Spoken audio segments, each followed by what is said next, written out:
This is Keeping Skor: creativity, curiosity, and the things we keep. Today, we're talking about tarot cards and oracle decks. We explore these not just as objects to collect, but as tools for reflection, interpretation, and connection. My guest is Casey, who works with these cards in a way that's both personal and professional. She reads for herself, but she also reads for other people. She isn't just gathering objects, she's building functional relationships with them. We talk about how each deck carries its own personality, how the act of shuffling and laying out the cards becomes a kind of ritual, and how over time these objects can mark different phases of your life. How each deck becomes more than an object, it becomes part of a process, a way to ask questions and to shift perspective. We discuss how a reading is a conversation, an interpretation, a kind of shared space where meaning gets worked out in real time. Then, somewhere along the way, the question shifts. It's no longer just about tarot or oracle decks. It's about what it means to use objects to think, to connect, and to understand not just yourself, but other people as well. Because whether you're collecting something physical, something digital, or something symbolic like these cards, there's always something underneath it. This is Keeping Skor. Enjoy the conversation. I'm doing great. How are you doing? Fantastic. I am super, super excited to talk to you. For many reasons. One, Katie speaks very highly of you. And so I know that's always a good sign. And I'm excited just to get to know you, and I'm really excited to hear about your collection and your relationship with tarot and oracle decks. So Oh, super excited. me too. And Katie is just such a fabulous human being, and she speaks so highly of you too. And yeah, when she's like, "Would you ever want to talk about your tarot or oracle card decks?" I almost leapt out of my skin. I was so freaking excited. So I'm like, "Oh my gosh, to nerd out on a phone conversation about this just feels like a dream come true." So thank you for inviting me. Oh my gosh. Yeah, well, you're welcome, but the pleasure is all mine. So yeah, so this is just a conversation, right? So I don't have a lot of prepared questions. Um they just kind of normally, they just kind of organically come up. But before we even get into anything tarot related, I don't know you, right? I don't really know anything about you, and I would love to know a little bit about you. And so maybe you could, describe something like, what your normal day looks like or your normal week, or, just give me a little window into Casey's world. Okay, awesome. So, a little window into my world. Well, I'm a recent expat. So, I just a year ago, almost to the day, moved from Germany back to Scottsdale, Arizona, which Hmm. is the land of my birth. I was actually born in Tucson, Arizona. And so my husband and I and our dog Peachy moved back to Arizona, and I currently live on what I call the compound, which is a really beautiful piece of property in Scottsdale that is shared with my parents. So there's two homes on this property. Hmm. My husband and my dog and I live in one, and my parents and their two badass chihuahuas live in the other. And it is so interesting going from living either across the country or across the world from family to like being in the backyard. And it's kind of fabulous. I absolutely love it. It feels so good to be back in the desert after living in like Boston and Asheville and the forests of Germany to being in somewhere very, very opposite of that. So I am kind of like how would I describe it? Like a wellness and self-care Sherpa. I help people create wellness plans for themselves. And tarots definitely can be a part of that if people are into it. And so my days are usually getting up with the dog, having some coffee, husband's either already working or, doing his own thing. I come into my office, which you got to see a few seconds of, and I meet with people on Zoom and essentially do, coaching sessions on Zoom. And then I'll have lunch, and then maybe have another session or two in the afternoon. And then it's time to cook for the compound. My husband and I love to cook. So we throw down in the kitchen, and it definitely helps out my parents. And so we feed them about 5 days a week. And yeah, and then sometimes in the evenings, watch a little TV. And then that's it. Read a book and go to bed. Very exciting. Mm. No, that's oh my God, that's amazing. I mean, what a nice I think the multi-generational living structure is so underrated, and it's Yes. sad that it doesn't exist the way it used to. So to hear you say that you have that sounds like such a just an amazing, blessing, really. Fantastic. Yeah, it really is. And I have to tell you, it's pretty fun. Like, I don't know. I made the choice to not have kids, and I'm very happy about that choice.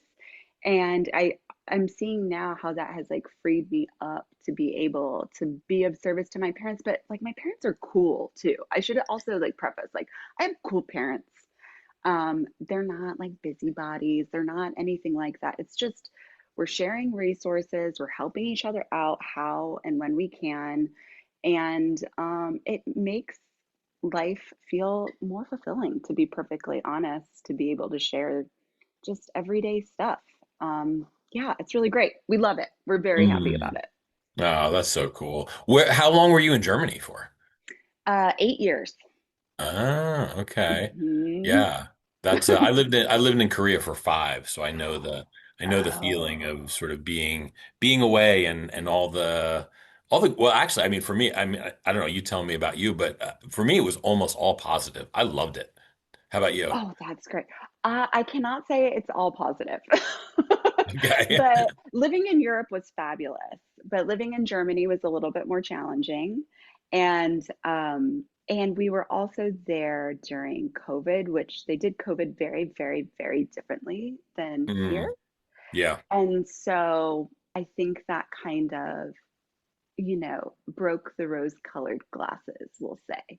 Uh, but I look at it more affectionately looking back at it than when I was in it. Sure. Yeah. Hmm. That's well that's what a great adaptation we have to do that. Yes, Like yes. our memories are really they're wonderful in that way that hopefully they filter out the nonsense and the not so Yes, good parts. Yeah.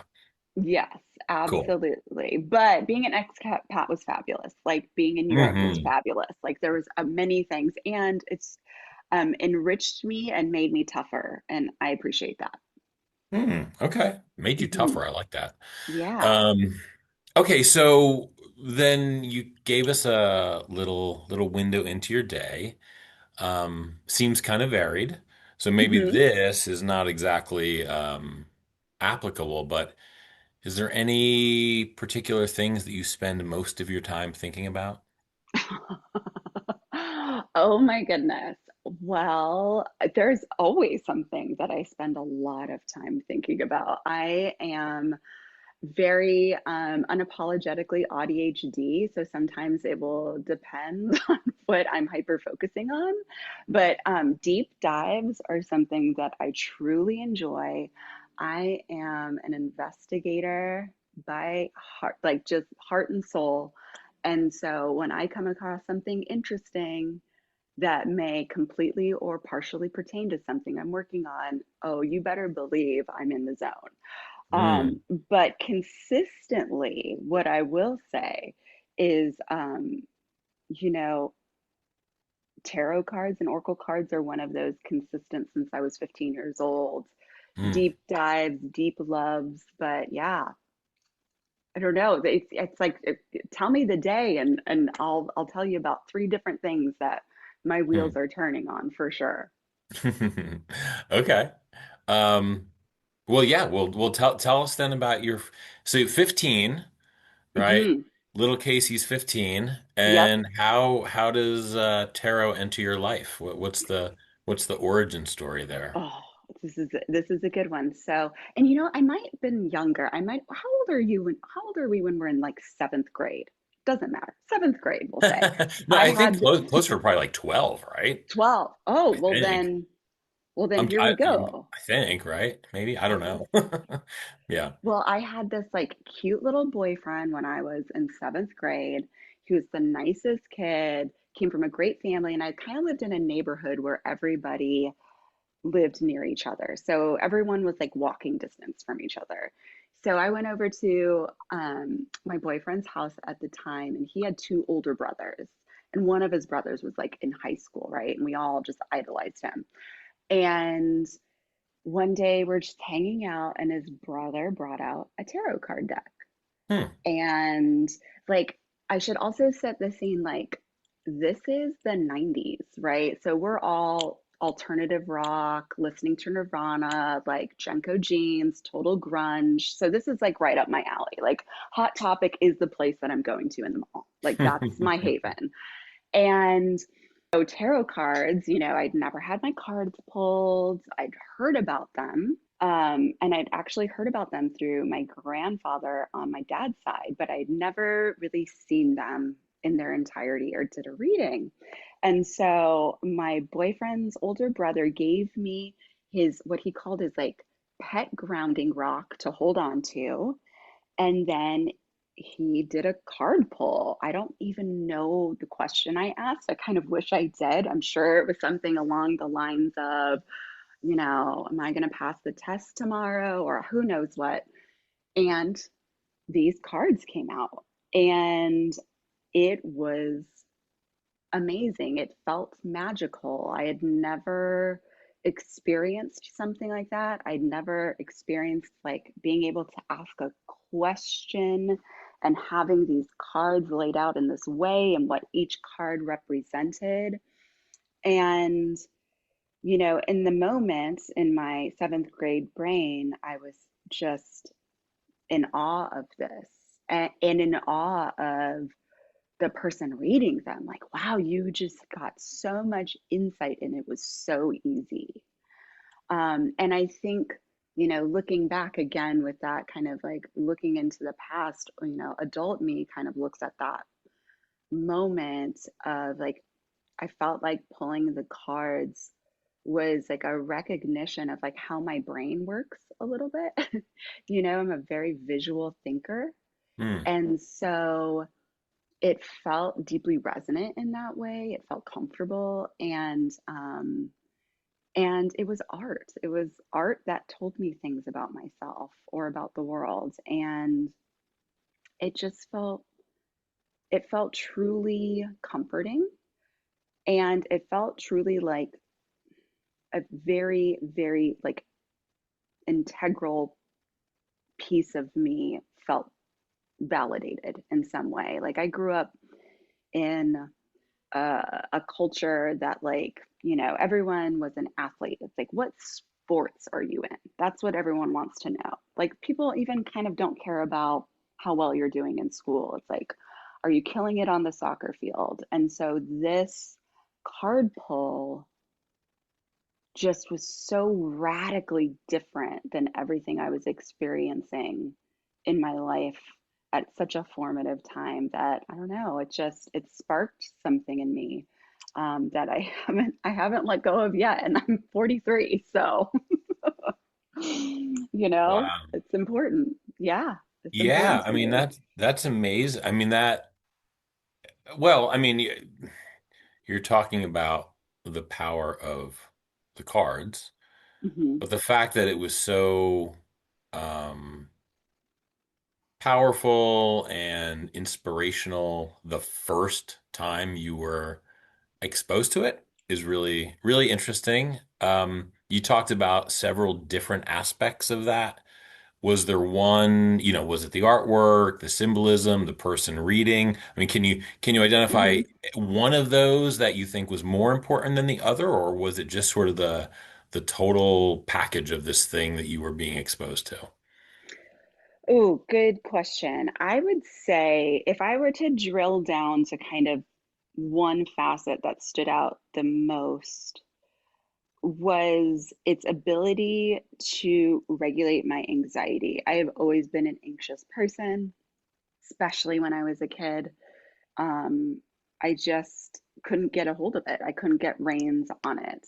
And the ability to be able to ask a question about my life that was giving me anxiety and to have some sort of answer and also a tool that I could go to keep asking if I needed more reassurance felt really stabilizing. And I think that's what sticks out the most was its, yeah, I would say ability to regulate my anxiety Hmm. was amazing to me. Hmm. So were you at first, was there any skepticism? Was it, or were you just right on board day one, moment one? I think I was right on board moment one. I think skepticism came later on in my relationship with pulling cards, but in that kind of, little Casey seventh grade mind, this was just, I was all in. I totally believed it. Hmm. So, okay, ki- do you think for you, was it the psychological aspect of it, the mystical aspect, the artistic, right? Because Mm, there's the cards, but then there's mm. sort of like what you're feeling inside of you. And you talked about the soothing, um, but what do you think was sort of doing the soothing, right? What was happening there that was helping that? So I think this is great. I think part of it was um, the kind of psychological, intellectual part of the information that you get. I think that that was soothing to me, and the ability to ask more questions felt really nice. Hmm. I also again love art, and so I felt like I could really understand why those cards meant what the reader was saying. I was like, oh, cool. And the symbol, like learning the symbolism from the art, I was like, this is incredible. It just felt like instant recognition. Mm. Um, but also, it didn't, maybe there was a part of it that felt like, oh, this is magical and mystical, but that was not that's not what hit me the hardest. It was definitely, now that I'm thinking back, you know, someone was interested in me. Like, also, like, this person was sitting there asking me questions and reading cards and asking more questions of me. And how does this pertain to you?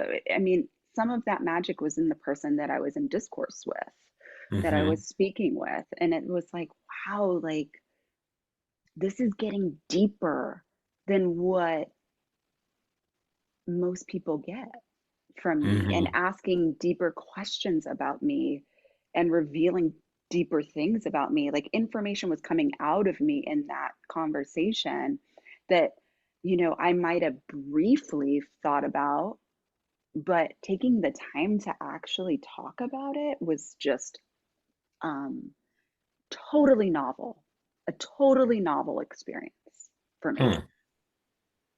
How much of that do you think is the age you were? I You know what I think, mean? Do yeah, you think if you were 100%. exposed to this when you were 18, it would have felt the same way? Or do you think this was really sort of just this critical kind of, not maybe not even critical, but just like this, I don't know, it's the right word, almost like fate, right? It's like at the moment you kind of needed something, something shows up, or yeah, what do you think? I mean, it would have absolutely been different with an older brain, right? And more experience. I definitely, and so I guess what I would say is that I'm glad it happened when it did, because that was a really critical time for me. That Mm. was of middle school. Oh my goodness, I'm not sure how middle school went for you, but middle school for me was really difficult. Hmm. And there was like a lot of bullying and things like that. And I'm really glad that pulling cards came into my life right before all of that happened. Very glad. Hmm. So maybe it's a mix of fate, um, and then yeah, it would have been different older, but I'm so glad that I had a positive experience young with like a family that I knew, and it wasn't made to be weird or edgy or too esoteric. It was just like, hey, I do this cool thing. Would you like to try? And it just, I don't know, it was like a very lovely, normal experience. And I'm really glad I had it. Really glad I had it at Yeah. that time. Do you remember how old this person was and what was Mhm. the deck? Yes. So the person he must have been either a freshman or sophomore in high school. Wow. So he's like 15, Yeah. Yep. right? And you might have even said that before, but I mean that's ridiculous. That's crazy that like his 15-year-old is reading for a 12-year-old and you're having this this impactful kind of life moment. Wow. Okay. Yeah. Okay. Yeah, it was young and it was a traditional like rider weight deck. It was just the good old standard. I think he bought it at Hot Topic, because I asked him like, where did you get these? He's like, Hot Topic, which was like our mecca, you know? Um, yeah. So that was it. I guess, I had never thought about it that way. And you're right. I mean, that is very young and like very cool. I never even thought about it like that Yeah, I before. mean, think of your typical 15-year-old boy right now, Yeah. Oh my right? And you're gosh, like, wait, right? that's who I was listening to? Totally. And we just all, we're like, oh, he's the coolest ever. He's so nice to us. He's so cool, always had the great new music and all the things. We always looked up to him so much. So Wow, absolutely. that's awesome. Okay, Yeah. so that is actually really helpful to understand a little bit of the backstory. Um, do you remember so was there a content, was it almost like immediate, you run out the next afternoon and buy your first deck? Or is there a gap in between when you re-engage with these things? Yeah, great question. So I did not immediately go out and get it because I think, I'm like really working my brain cells here to remember. Uh, so I think there was a time where I was like, oh no, only he does this. This is like his thing. Like if I have Right. questions, I go to him as the reader, right? Hmm. And it was, but I would always look at the deck, at Hot Topic and be like, oh, is this something I want to get? And I think about a year later is when I was like, I'm gonna get a deck. And I think I was like getting ready for like a girl sleepover, you know, and we were gonna watch The Craft and pull tarot cards. Again, I'm dating myself pretty heavily here, Yeah, we were gonna watch The Craft, do our makeup like The Craft, and we were gonna pull cards. And I was like, I'll get the tarot deck. And I did. And that's what I brought to the party. Eyeliner, black eyeliner from Wet n Wild, and tarot cards.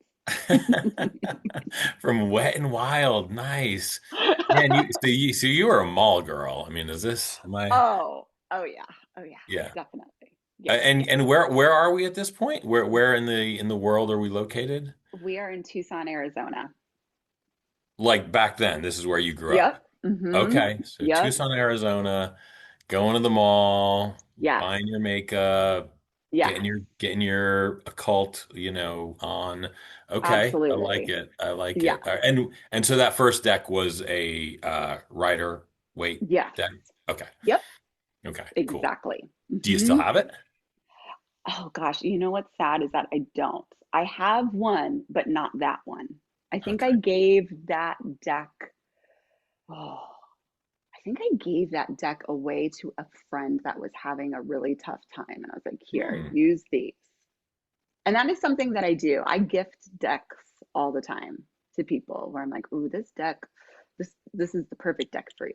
Like, Hmm. Okay, use this. that's Yeah. cool. Mm-hmm. Um, I definitely want to hear more about that in a bit because I Okay. think that's really whenever somebody has a collection um, and they're able to give some of it away, I think that's really fascinating. So I want to dig a little bit deeper into that in a bit. But first, so now that I have this background, Yes. kind of the big question, right? Yeah. What is your understanding of tarot? Oh. Meaning, why do you think it works? Why does it work? How does it work? Can it work for anyone? Because I mean, and when I'm asking this question, I don't think there's any right answers. There's no judgment. This is just I understand how personal these things can be. Mm-hmm. So it's really helpful for me to understand all your other answers, right, through the lens of what you think this thing is actually doing. I love that. Okay. So I would say in my younger years, you know, I really relied on it as, um, you know, hopefully seeing into the future, telling me outcomes of things, right? Dealing with existential anxiety, I would say. And, that was okay for a time, but there are limits. Like, I do feel like there are, some limits. And where pulling cards, I'll just say, broke open for me is when I truly started to realize it's more about the questions that I'm asking myself. It's made me really great at asking questions. And I feel as if sometimes they're mirrors and sometimes the information from the cards is there to explore an idea and thought that we wouldn't get to through our own kind of high traffic mindsets. Having that outside influence of a card, be like, I never thought about what this card means in relationship to the question that I asked.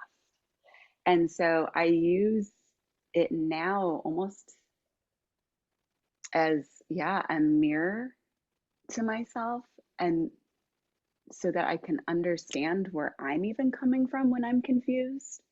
But then also kind of just like as a way to get an outside opinion and an outside way of thinking where I can get caught in a loop. And that's where I value it the most. And so it's a much more like philosophical bend or intellectual bend. I think I appreciate it. And and then there are those moments where you pull a card and you ask a really important question and you get that card that you were thinking about or that you were hoping for, and that synchronicity hits. And those are special moments too. And I don't know, I don't presume to know what it is that's behind it. And, is it the law of attraction? Is it your angels, ancestors, and guides? Is it, I don't know. I don't know what it is. But all I know is that it helps me ask myself better questions. It helps me think outside the box. It helps me to check myself when I need it. And it also provides reinsurance when I need it too. And so I don't know if I answered your question, but that's what it feels like to me. But I don't know what quote unquote it is. Hmm. What's Well, behind it, I'm not sure. yeah, I mean, I think there's a fundamental kind of assumption there that there's an it.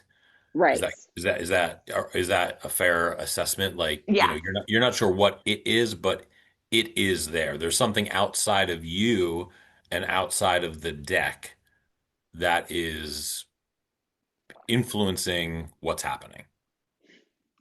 Yeah, maybe. I mean, I'm honestly very open-minded about that. It could be that, and in equal measure, it could just be, it could be my subconscious. It could be a completely internalized system that doesn't have to do with an it out there, but an it inside of me. Mm, And so um, I feel like however we can tap into it, whether we need it on the inside or it on the outside, um, who am I to judge? Like, mhm. all right, interesting information. Let's see what we can do with it. Let's see where we can Yeah. go with this. Well, it's interesting to me because on one hand, I think it is. I mean, on one hand, I think absolutely you could just say, well, this is a purely just a psychological tool. Hmm. Put it in the room with the other tools that we have. Yeah. Um, but then there is this other way of looking at it, where no, it's not like those other tools. There is something outside of it that's, kind of working itself into the equation. So it sounds like you're saying it doesn't matter. Is that right? Like, you're Hmm. saying like, yeah, it could be one, could be the other, but from your perspective, nobody needs to answer that question to use the cards. Correct. Okay. Correct. Yeah. I feel like I really feel that pulling cards, you know, is it feels ancient to me in a lot of ways. It feels very ancient to me. And because, humans have questioned their existence and humanity forever. So, however, whether it's pulling cards, doing runes, right? Casting bones, doing dominoes, whatever it is, humans have been trying to read the fates, read the symbols. And so I feel like I'm participating in something that is human and ancient, but also, yeah, like you said, it could be from something out there. And I'm not, yeah, I'm not sure it matters unless it matters to you. That's just for me. But if it matters to someone that there's an it outside of it, and influencing the cards, then that's great. I'm all for believing in what you believe in type of thing. Hmm. I Yeah. I just tend to like to be for myself neutral in that way. hmm Okay. Yeah. No, I mean I mean it's always a question that I have, and I love to hear Yeah. what other I mean I have my own opinion, Hmm. but I think it's great. It's just great to hear what other people think, because yeah, anyway. So the way you talk about the your experience with tarot, the decks, maybe even these other oracle kind of devices, are they friends?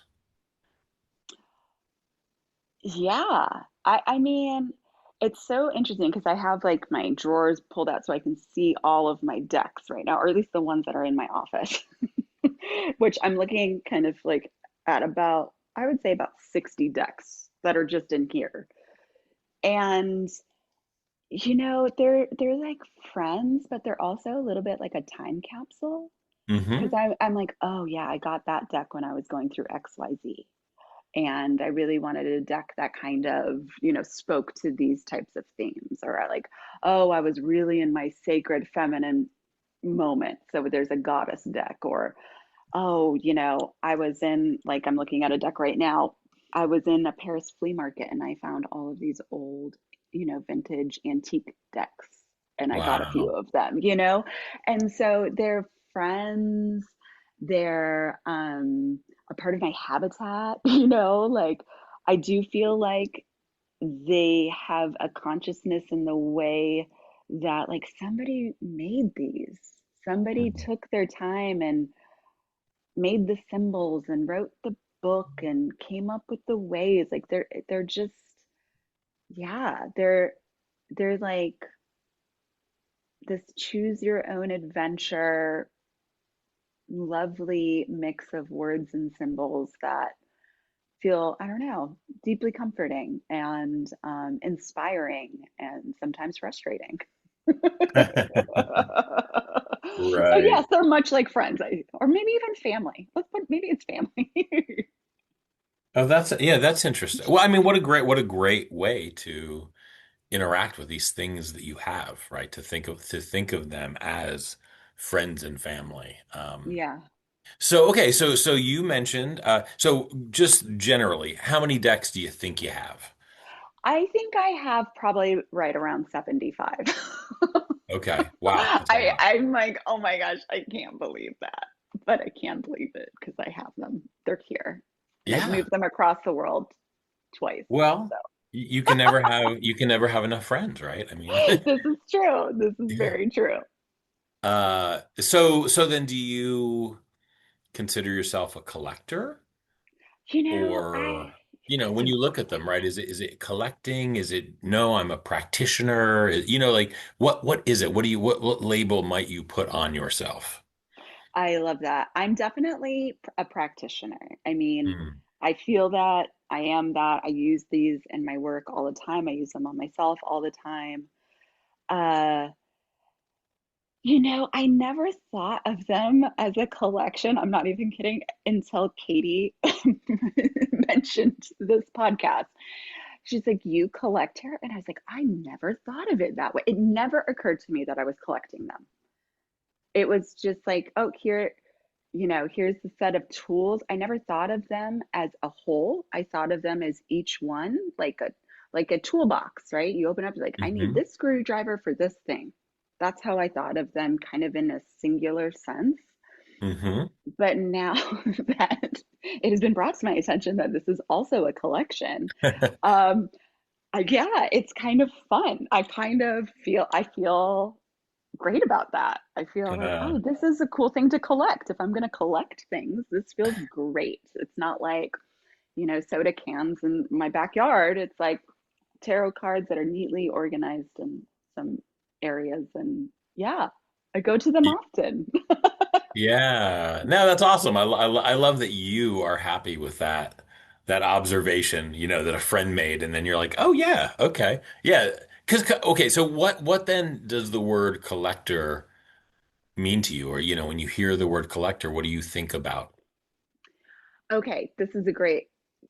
Okay, so when I hear collector, my brain goes to Antiques Roadshow. Hmm. For whatever reason, that is like my free association. Like if you're like, oh, I'm a collector, I'd be like, oh, they probably go to Antiques Roadshow and like they're collecting antique Civil War pottery jugs, like I don't know. Like that's what I think of that. Right. Um, or like the grandmas with all the spoons, in the cabinet or the thimbles, like I think of that as a collection. Um, so yeah, so I think that's also it feels like this like quintessential like I don't know if it's like folk art bend and then or like people that like my husband collects coins. Oh, he is crazy with coins. Collects Really? coins from all over. Yes. Cool. And yeah. And so, I just never associated my own collectorship with that. And I would be like, oh, but this is like curated, which is just a snobby word for collecting. This is my curation. Which is like I said, It, snobby word for are collecting. those really the same thing? I don't know. Honestly, I don't know. I don't know, curating or collecting. I don't know because I just never thought about collecting before. I Right, guess, right. yeah, because whenever, I guess that's the other thing. When I think of a collection, I think of fashion, right? That's there too. Like, Oh, a right, right. designer rolls out a collection, or you go to the Louvre and you see the Egyptian collection. You go Mm, to a museum. So yeah. okay. Yeah. So now that you have this word in your head, Hmm. and then someone who's very close to you, meaning your husband, has this collection that you have recognized as a collection for, presumably a fair amount of time. Do you see any similarities?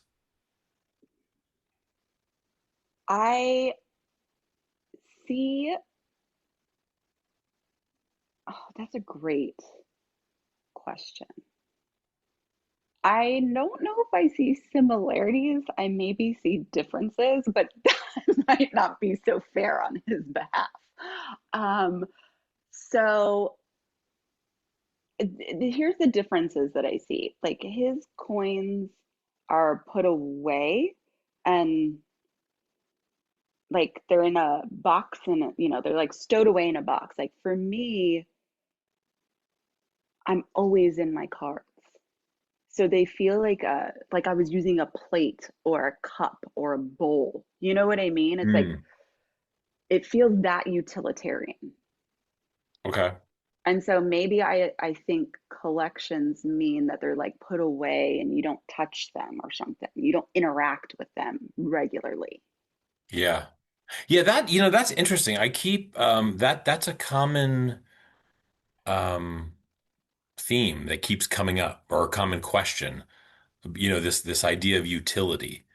Does, Ooh, if something has utility, is it not a collection? Is it, right. which is fascinating, because I actually, before I started having these conversations, I never really thought about it that way. What do you think about that? Oh, I think that I mean, now that we're talking about it, this is 100% a collection that I, it is a collection. It is, even though I use it, and I just don't think utility has anything to do with it. Now that we're Yeah. sitting here talking about it, it's like, no, Hmm. that's what it is. I have a makeup collection. I have a tarot card collection. My husband collects, you know, um, coins and stamps and old toys, and it's all the same.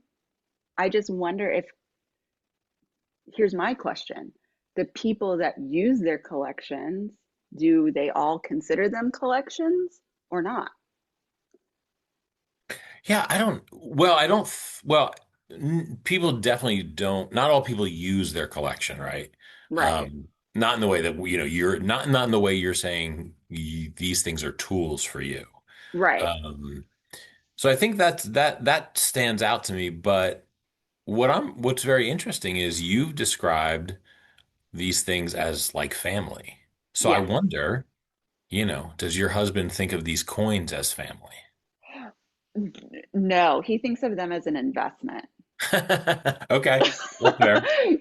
But Yeah. it is something he started to do with his grandfather as a tiny child, like a 3-year-old. His grandfather taught him to go up to people and say, "Hi, my name is Ruben. I collect coins. Do you have any interesting coins you'd like to share with me?" Hmm. So there's a family element to it. I think that's what started it, but he definitely looks at his coin collections as an investment, 100%. Hmm. Where I do Okay. not look at my tarot cards as an investment. Yeah. Yeah, I think that's another, conversation for a different collector. But I could make the argument that if someone is doing something for investment purposes, it's no longer a collection. You know what I mean? Mm, mm-hmm. It's like, if I have 100 shares of Apple, or 100 shares of Nvidia, is that my Right. collection of, I don't know Right. Right. anymore. Yeah. Yeah. Yeah. Okay, so you talked about your relationship with these, things. Hmm. And tarot is so interesting because there is no one meaning, right? Things are not fixed. Everything is Right. open to interpretation. And Yes. then you also talked about, at least initially, um, using it to bring some clarity and soothe anxieties. So that's interesting, that something that is doesn't have a fixed meaning can Mm. bring about some stability. So I do wonder, what do you think about that? Like, what forces are at work that's making that happen? Mm. Yeah. I would say the strongest force that's at work, especially in the kind of uh, regulating the nervous system is the force of repetition. I think that there is something inherently soothing about sitting down in a quiet space. Usually I have a cup of tea or a cup of coffee, picking the card deck, thinking about my question, picking the deck that I want to use, opening it up, shuffling the cards is so soothing. It's so tactile. Listening to what that sound is, and then that feeling of flipping over the cards, like that repetition of that, because I pull cards every day for myself. And that ritual is so stabilizing. It Mm. makes me slow down. It slows down my brain. It slows down my breathing. It slows down just my expectations. It just the actual physicality of pulling cards, because I've been doing it for so many years. It's like this automatic reset. Look into, Even if I weren't to flip them over and see what each card is, just doing that is helpful. Hmm. And so you add on top of that, so that's like the stability that my ADHD brain really needs. And then the novelty paired with that, which is I don't know what card is going to be flipped. I don't know how I'm going to read into it yet. I you know there's so many, these cards are multifaceted, they're archetypal, they're symbolic. So at different times in my life, and with different questions, I can pull the same card and they can mean something else. And that's just enough novelty for my ADHD brain to be interested and to be inspired and to release all of those feel good chemicals that I believe, this ritual does. Mm. And so it's this beautiful blend of repetition and rhythm, and then complete novelty and unexpectedness. That is just the kind of the right cocktail for my brain. That's really helpful and just lovely to do. Yeah. Yeah, that is, hadn't thought about it that way. The Mhm. ritual, it's actually a really neat little package to kind of, say there's the ritual element and that equals the stability. And Yeah. then, your word novelty, but the unknown comes from then, sort of the final act of this thing. Um, yeah, no, that's actually really, really fascinating. Tell us a little bit more about your space that you read in. So once you started talking about shuffling the cards, I felt like we got the full kind of technicolor description of what you were feeling. But prior to Yeah. that, I'm not sure that I felt that way. So if you wouldn't mind, maybe tell us about your space, but tell us about like even coming into your space. Like are you preparing yourself to kind of go into that space? Does something change when you cross the threshold into that space? What does the space look like? How do you have it, decorated? Mhm. Try to, if you wouldn't mind, add a little bit of depth to Yeah. what you just briefly described, including the tea and the smells and the just kind of the whole, because you said something earlier, or as you were describing this, it's clear the way you are practicing, it's very multisensory. And Yeah. so I guess I want to get a clear picture of that for you. Okay. Awesome. So when I read for myself, it's always in the same place. And when I read for others, it's in a different place. And that's very important to me to have it be separate. Um, because I think as a practitioner, to have your own privacy and private space is very important. So my private card pulling ritual happens in the morning. I often get up very early before the sun comes up, which I love, and I make my cup of coffee. and I sit in a chair that's positioned right in front of this beautiful adobe hearth that I have. And depending on what time of year it is, either the fire is on or there are twinkle lights inside of it. And I keep the light very, very dim, and it's totally quiet in my house. And it's just the light from the hearth. And so, over my steaming cup of coffee, I take the deck that I'm working with at that time. And sometimes it changes uh, depending, but usually I work with a deck for a number of months before I change it. And I sit on my leather couch. I usually pull a nice blanket around me because it's a little cold in the desert in the mornings. And I think about my day.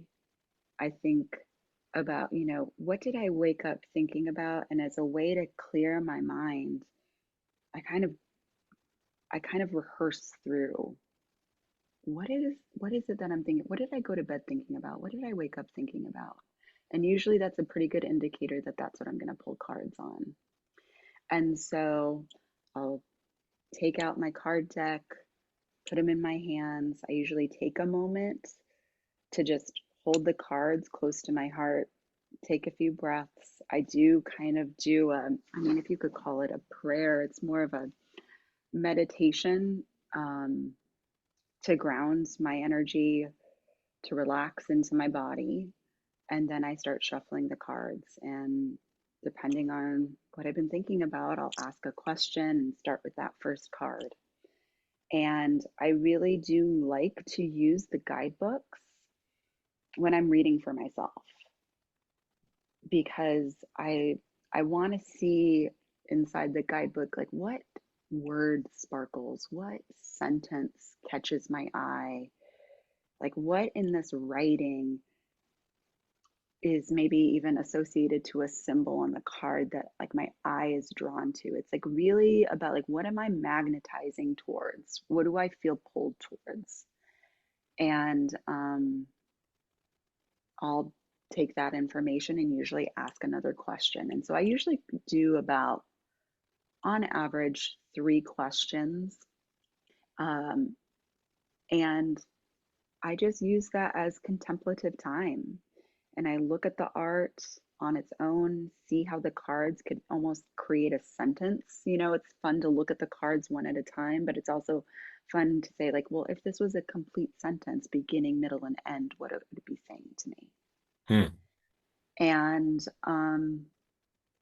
so I just really allow that time in the early morning to just let myself riff in this way with myself, to create an internal conversation, to maybe write down a few notes about the the answer. I mean, to call them answers, it's like the kind of the rabbit holes it's taking me on, or if it made me think of something else and I know that I want to get on my computer later and look it up, I'll take a few notes. But I really try to keep it, analog at that moment, not go into, oh, what does that mean? Or, oh, let me look that up, which I can easily do. And it's just me and the cards. And I really try to sit there until I feel like complete, resolved. Not resolved in like, oh, all of my questions are answered and I know who I am and what I'm doing in the world forever. It's not that. It's like, okay, I got some information here. This is, I'm going to chew on that. I'm going to work with that. I'm going to see how that fits into the whole. So that's, it probably takes all of 20 to 30 minutes, that whole little bubble in the morning. But it feels so good because I am a practitioner to just tend to myself first, to allow my questions to be the first ones that I wake up with fresh energy towards. That feels like a level of like self care that's very important to me when I'm doing so much helping others. So it's a core pillar of how I stay connected to myself and current with myself. Hmm. Great. Well, I mean And that yeah, that's I mean it's lovely to hear, sort of what that morning ritual is, how these how these things fit into your life outside of your professional Yeah. existence. Yeah. Um, yeah, no, that's great. I appreciate the window into that part of your day, your existence. So I do want to hear about the decks themselves and also reading for other people. But before we Hmm. do that, I started something. I have a friend who he collects movies, and so I thought it would be Oh. fun with him to do these little intermissions. And then it Ooh. was so much fun. I thought, well, I'm going to do this with other people too. So I'm going to do a little intermission. These are rapid fire, right? Kind of just Okay. top of your head, no right answer. Just what do you think? Um, the Fool or the Magician? Magician. Okay. The Lovers or the Hermit? Oh, the hermit. Death, Death or the Tower? Oh, I love both. Oh, you're making me, oh, choose between the Choose your two. friend. Choose your friend. Death. All right. The Star or the Moon? The star. Justice or Judgment? Ooh, ooh, ooh. Justice.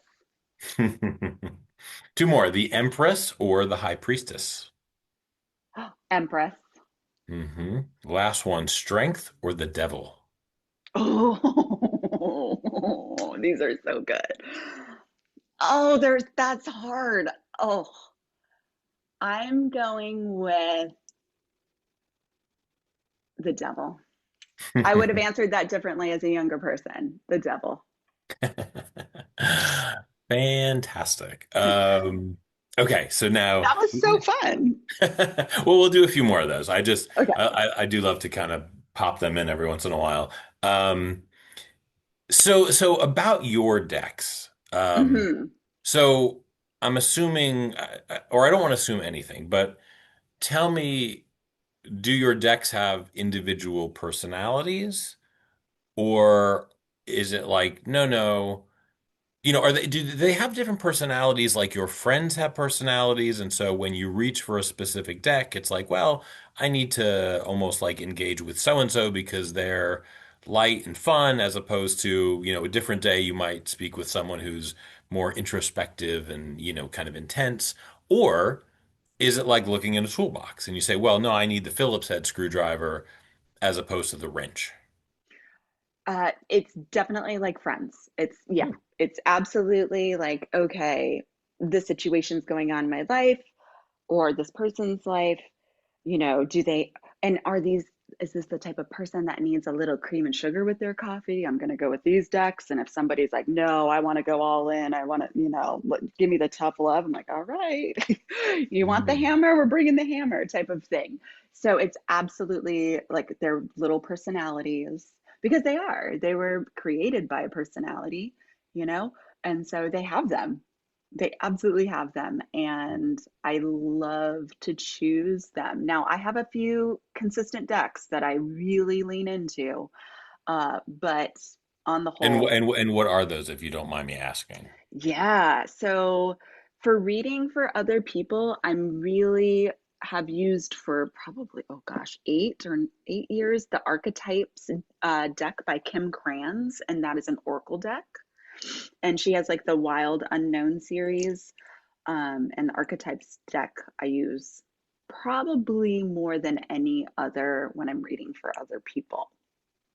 And then for myself, I don't love tarot all the time. I will say that. I'm more of an Oracle card deck gal, but there is this tarot card deck that I got that I am so obsessed with. It's the Cacio e Pepe tarot card deck. It is fabulous. And I have just been in this like nonstop love affair with it for the last 6 months. Hmm. And it is the perfect blend between what I love about tarot and what I love about Oracle card decks. It's like this, and it's so like real life. Each card of the tarot is has something to do with food. Hmm. So, for example, I'm looking at uh, the judgment card and it's salt and pepper. Like, it's so interesting. And the writing that these gals did, like the king of swords is steak.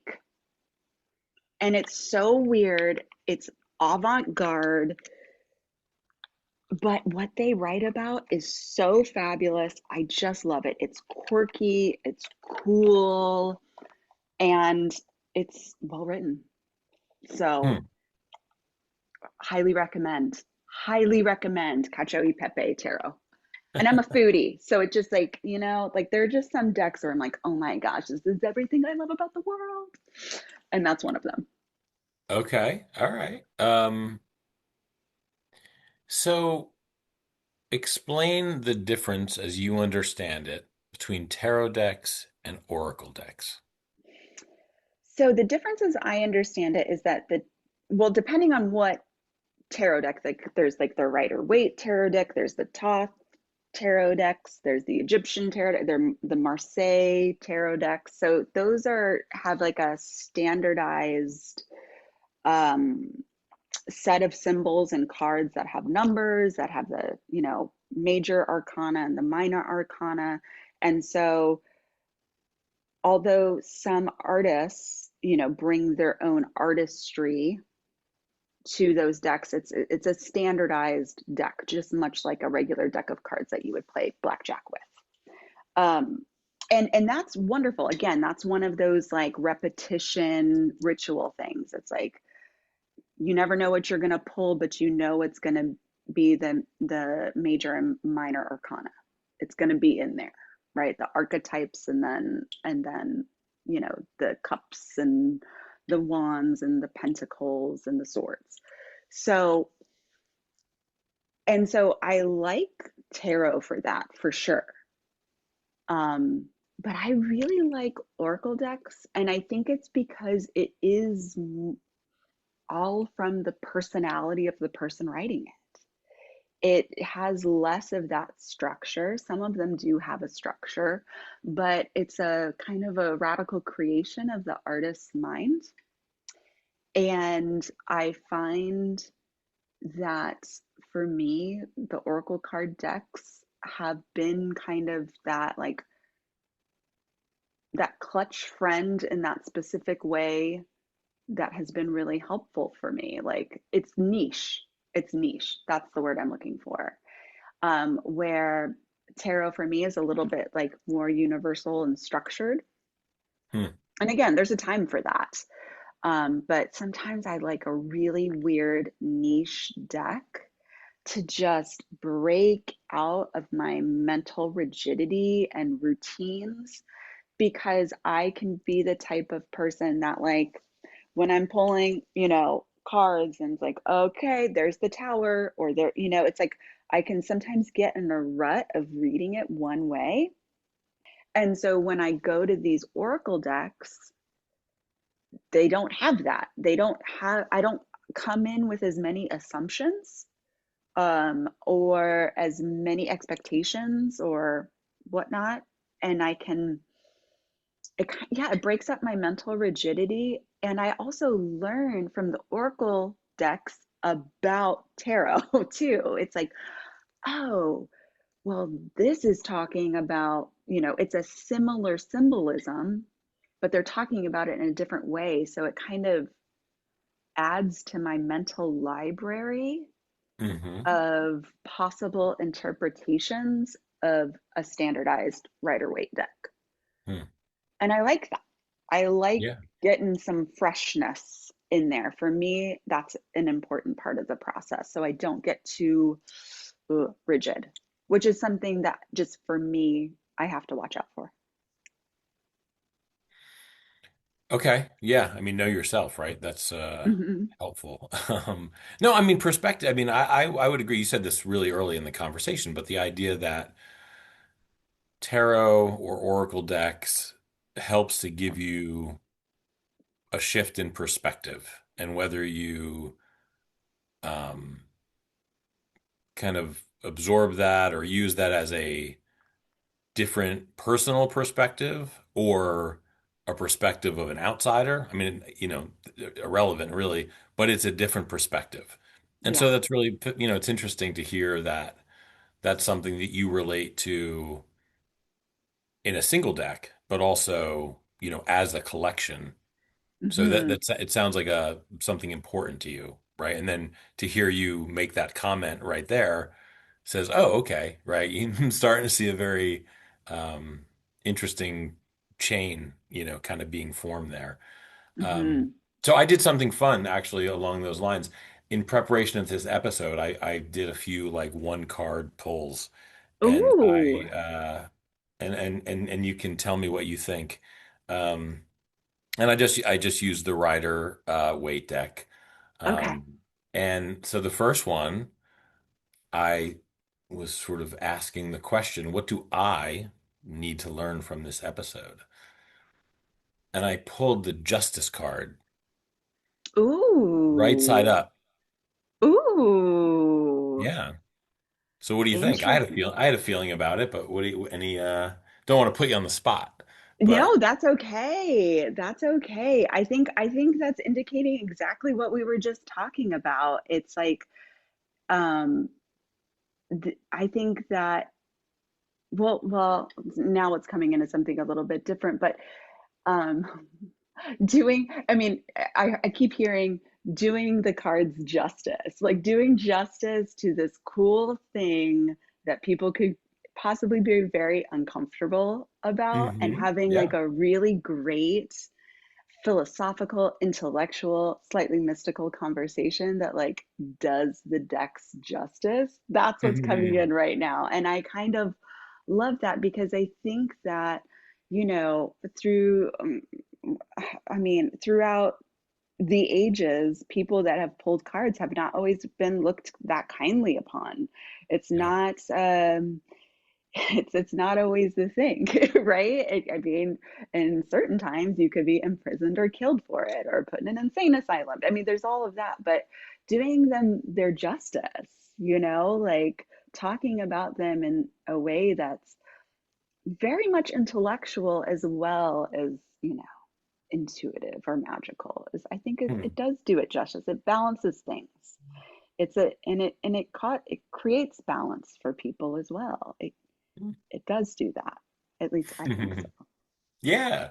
No, I love it. I mean, that was sort of what and you said something. I don't know what you said in the last, I forget at this point, 3 or 4 minutes, but there was something you said that triggered me to like pull this up because I wasn't even sure that I was going to talk about it. But it did have Yeah. something to do with, this justice card um and the clarity, that's sort of implied, but the Yeah. evenness, the balance, kind of holding, curiosity and even skepticism, holding those things evenly. So as you're saying, Yes. like do justice to the cards. Okay, that's good. That's great. I just thought that it'd be kind of fun. I did I a few love others. it. Yeah, I did a few others, and if it comes up, if it makes sense to talk about later, I will. Awesome. Um, Awesome. Great. so let's do one more of these intermissions while we did take this little break here. This is short. I think there's like six in this kind of category that I made. Okay. Um, fate or free will, Ooh, free will. intuition or analysis. Oh gosh.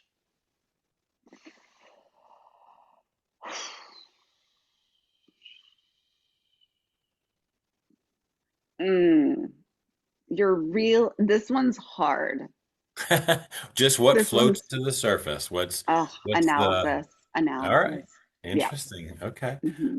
Ritual or spontaneity. Oh, ritual, ritual, ritual. Okay. Predictive readings or reflective readings. Reflective, Hmm, reflective, 100%. okay. Reading for yourself or reading for others. Mm, mm. Oh, this is so hard. Reading for myself. I mean, it's what I've done most of. Um, Reading for myself. Okay. Um, one card pull. or Celtic Cross? One card. All right. Just Yeah. straight away, get to the heart of the matter. Yeah. Yeah. Yeah. Yeah. I mean, Celtic Cross is great too. I mean, there's definitely a time for that. But yeah, if I really had to choose, one card. Okay. Great. Okay, so when we're talking about now reading for other people, Hmm. um, where do you think the meaning comes from? Is it the cards? Is it the person? Is it the reader? Is it you know what I mean? Can any one of those elements be maybe not as strong's not quite maybe less invested than the other, or is there a hierarchy there? Oof. Okay. This is, let me really think about this. So I feel like the information comes from the reader being watching and being a very good student of who they're reading. And so being a very good observer, that's where it comes in. And the discourse that happens and the conversations that emerge from when a really good reader sets a very solid space for the person being read to feel safe, to unburden, to talk about their life. That's what makes a really rich reading and makes the cards really sing, Mm, is when the person being read feels comfortable, feels attended to, feels listened to, feels honored, feels respected, um, and the person doing the reading creates that space, that magic that can happen in those really pivotal conversations that can emerge from talking about the cards. It's like the cards are a great starting point, but that trusted discourse between the card reader and the person being read is like everything, in my opinion, hmm So for when my you, experience. yeah, no, this is great. So this is probably just a quick question. Uh, if you were to read my cards right now, Mhm. would it be very difficult because you can't see me? It is harder. I'm not going to lie. It is harder hmm for me because I am such a visual person. And I'm not just reading the cards, I'm reading the person. Okay. Yeah. And yeah, Yeah, no, that's harder. great. That's great, Hmm. great information. So when you do read for somebody else, is this, I mean, it sounds like you really think of it more as a conversation rather than, a lecture or a sermon, like, okay, ask me the question and now I'm gonna kind of tell you what I'm understanding from this reading. It sounds like in your readings, there's a lot of kind of going back and forth. Is that correct? Absolutely. And we craft the questions that we're even asking together. So usually with clients, I'll say, okay, so what's going on? Tell me a little bit about what you're wanting to like look at some roots around. And so we'll have a conversation. I said, okay, now it's time to put, and that conversation can be 15 or 20 minutes Yeah. of them unburdening, talking about it, us going back and forth. I might have some like little intuitive hits that I'll say, oh, I'm getting a little bit of information about this or that, or free association, however you want to think about, intuition. And then it's okay, let's craft some questions that we want to go to the cards about. And, I feel like the most important part of pulling cards is creating a really great question. And because it's like that old saying, like the medium is the message. Like sometimes just knowing exactly what you're asking is like 90% of it. Yeah, It's like, sure. wow, that's actually what I've been trying to get at, you Mm-hmm. know? Yeah. And then when the cards go, it just adds to it, and it is a conversation. And it's like, and mostly, for me personally as a card reader, this is not every card reader, but when we pull that card and I talk about some of the more universal meanings of it and watching how that person reacts to it is everything. Mm-hmm. Because how typically they're reacting to what that is part of the roots of the issue that they're coming to their reading about. Hmm. Okay, that's it. So as you are, and when you read, do you generally start sort of broad? Here's the symbolism on the card. Here are some of the general meanings, and then kind of specifically related to your question. Here's how these things might be interpreted. Um, is that kind of the rhythm of the read, or is it solely dependent on the question, where depending on what was asked, you may not give any of that information, or you might give it in a completely different order? Yeah, it depends on the person that I'm sitting with. So say it's somebody that comes to me very often, and I already know something about their lives, and I know what Hmm. they're working with, and we're working together very closely on some things. Then usually the card interpretations, I don't go as heavy into the universal symbolism. I know, I can feel on an instinctual level where it's going towards. And so like, what do you think about this, this, and that? This is saying blah, blah, blah, blah, blah. How does, what do you think about that? How does that make you feel? What does that make you ask about? How is that relating to this question for you and your experience? Hmm. If I don't know the person as much, it will be more like the symbol of this is that, and here's some key traits of this card, and then some. And for some people, if they're really new at this, I'll even if there's a guidebook, I'll say, okay, I'm gonna read you a few lines from this guidebook, and I want you to close your eyes and listen and tell me what words jumped out at you. So it's really about tapping into what they're magnetizing towards, what their subconscious is flagging, Hmm. and going from there. So I have a few different ways to read the cards once in a reading, depending on how much I know the person or don't. Hmm. So, all right. So that takes me to, I think, what is like a very big fundamental question. Mm-hmm. Do you believe that, and when I say tarot or oracle decks, right? Okay. Yeah. Um, that they, and this can be an and or an or. Mm-hmm. Do they predict? Do they reflect? Or do they reveal? So for me, Yeah. prediction, it implies future, reflecting implies past, reveal implies kind of present moment. Do you have Yeah. a feeling as to, well, it can do all three, two of the three, one of the three? Yeah. What do you think? Yeah.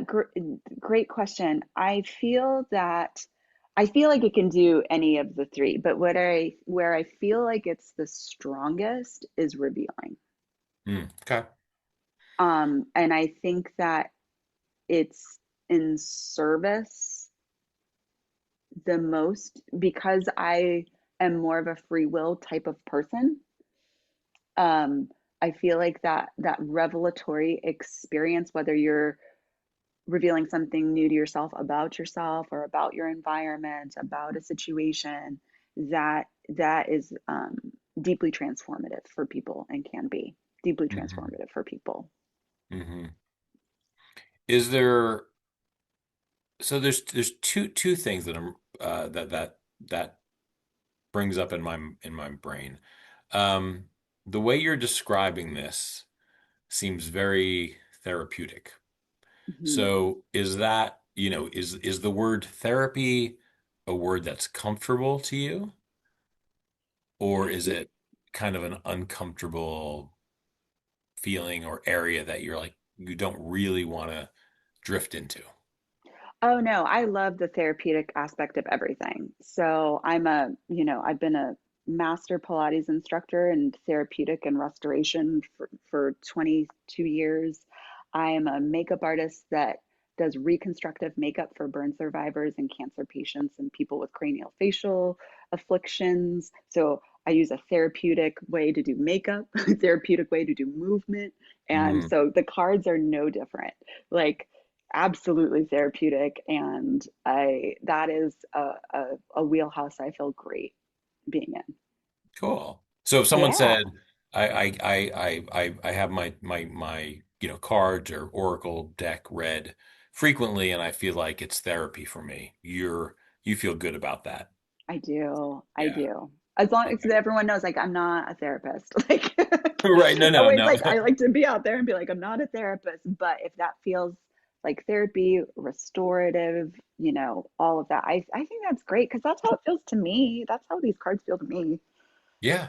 No, I mean, Mhm. same to me. I mean, Oh, cool. 100%. Yeah, no, no, Cool. it feels, I will say, and this is, I'll give you my kind of little insight, or not insight, Yeah. but insight into my brain, and then ask you the question. The one thing about tarot cards that actually does make me uncomfortable, and I Mhm. don't have an answer for it, but it's the idea that they can predict. Yeah. Um, I've never been able to really um square the circle, or whatever the Yeah. where I absolutely fully understand why they can reflect and reveal, but predict has always felt a little bit um more hopeful than anything. Mhm. Mhm. Now I can understand how it could guide, maybe, Yes. do Yeah. something like that. But you know, what is your thought on this idea of prediction through decks? Yeah, I'm much like you. I don't necessarily yeah, that's not something that I harp on at all. Like it's not my thing. It's not my wheelhouse.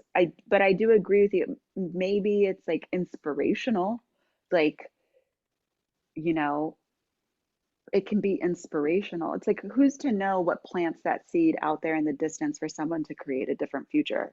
Could it be an oracle deck, a card deck, or a tarot card? Yeah. Maybe, right? It's like, oh, I never thought I could do that, but this deck made me believe in myself that I could, and so now I am. I think that happens, or let's say somebody comes to me like I'm going to be honest, my least favorite read, and I actually turn people away from this all the time. They're like, I want to read about my love life. I'm like, I'm not your girl, you know? Because like, okay, we pull cards and it's like, okay, okay, it says to break up with him. He's a loser. Like, here it is, right? And it's like, do they or don't they? And oh, it's like, who wants that type of responsibility? I'm about empowering you to figure out who you are, and then you get to make the choices that you want. And so Yeah. yeah, I'm with you. I'm not a fan of it being looked at as a predictor of the future. Now, have I had some interesting experiences with decks and other readers? Um, yes, but do I think that's an exclusively tarot oracle card deck thing? Absolutely not. And I think that what is it, the Hippocratic Oath, like do no harm is really Yeah. important. Hmm. And when people are opening themselves up and talking about their deep stuff, adding a prediction of future, I don't know. It seems like a little, uh, yeah, not something I practice at all. Yeah. No, I mean, we're, yeah, right on the same page. I mean, Yeah, same so when thing. you talk about it as planting a seed, that makes a lot of sense to me. In the sense Mhm. that you plant the seed and there's a hope, or Yep. maybe an expectation, but certainly I think hope feels a little bit better to me that Yeah. this thing will grow into something, and what exactly, it's like you plant the seed for the tree. You don't know you might know what type of tree, but you don't really know Right. exactly how big, that kind of thing. That's Um, right. yeah, that feels a lot better than right, exactly what you're saying you avoid, which is should I do this or should I not do this? Tell me what my future looks like so Yeah. I can decide whether, this person is right for me. Yeah. Yeah. Yeah. So Totally. And so it's so you will turn someone like you'll just say sorry, I'm just not. yeah.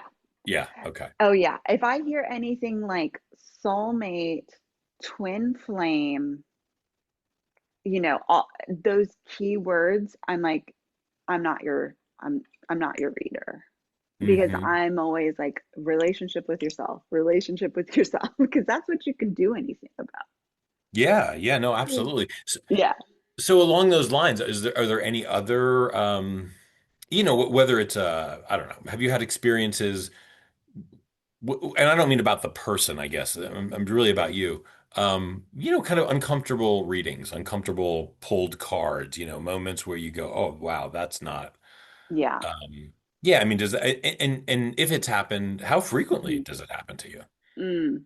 Yeah. So, most of the cards, most of the readings that I'm like, okay, tread lightly is, you know, because again, I'm not just reading the cards, I'm reading the person. And if someone comes in and there is some mm, uh, any sort of trauma that hasn't been shared with me, it's none of my business.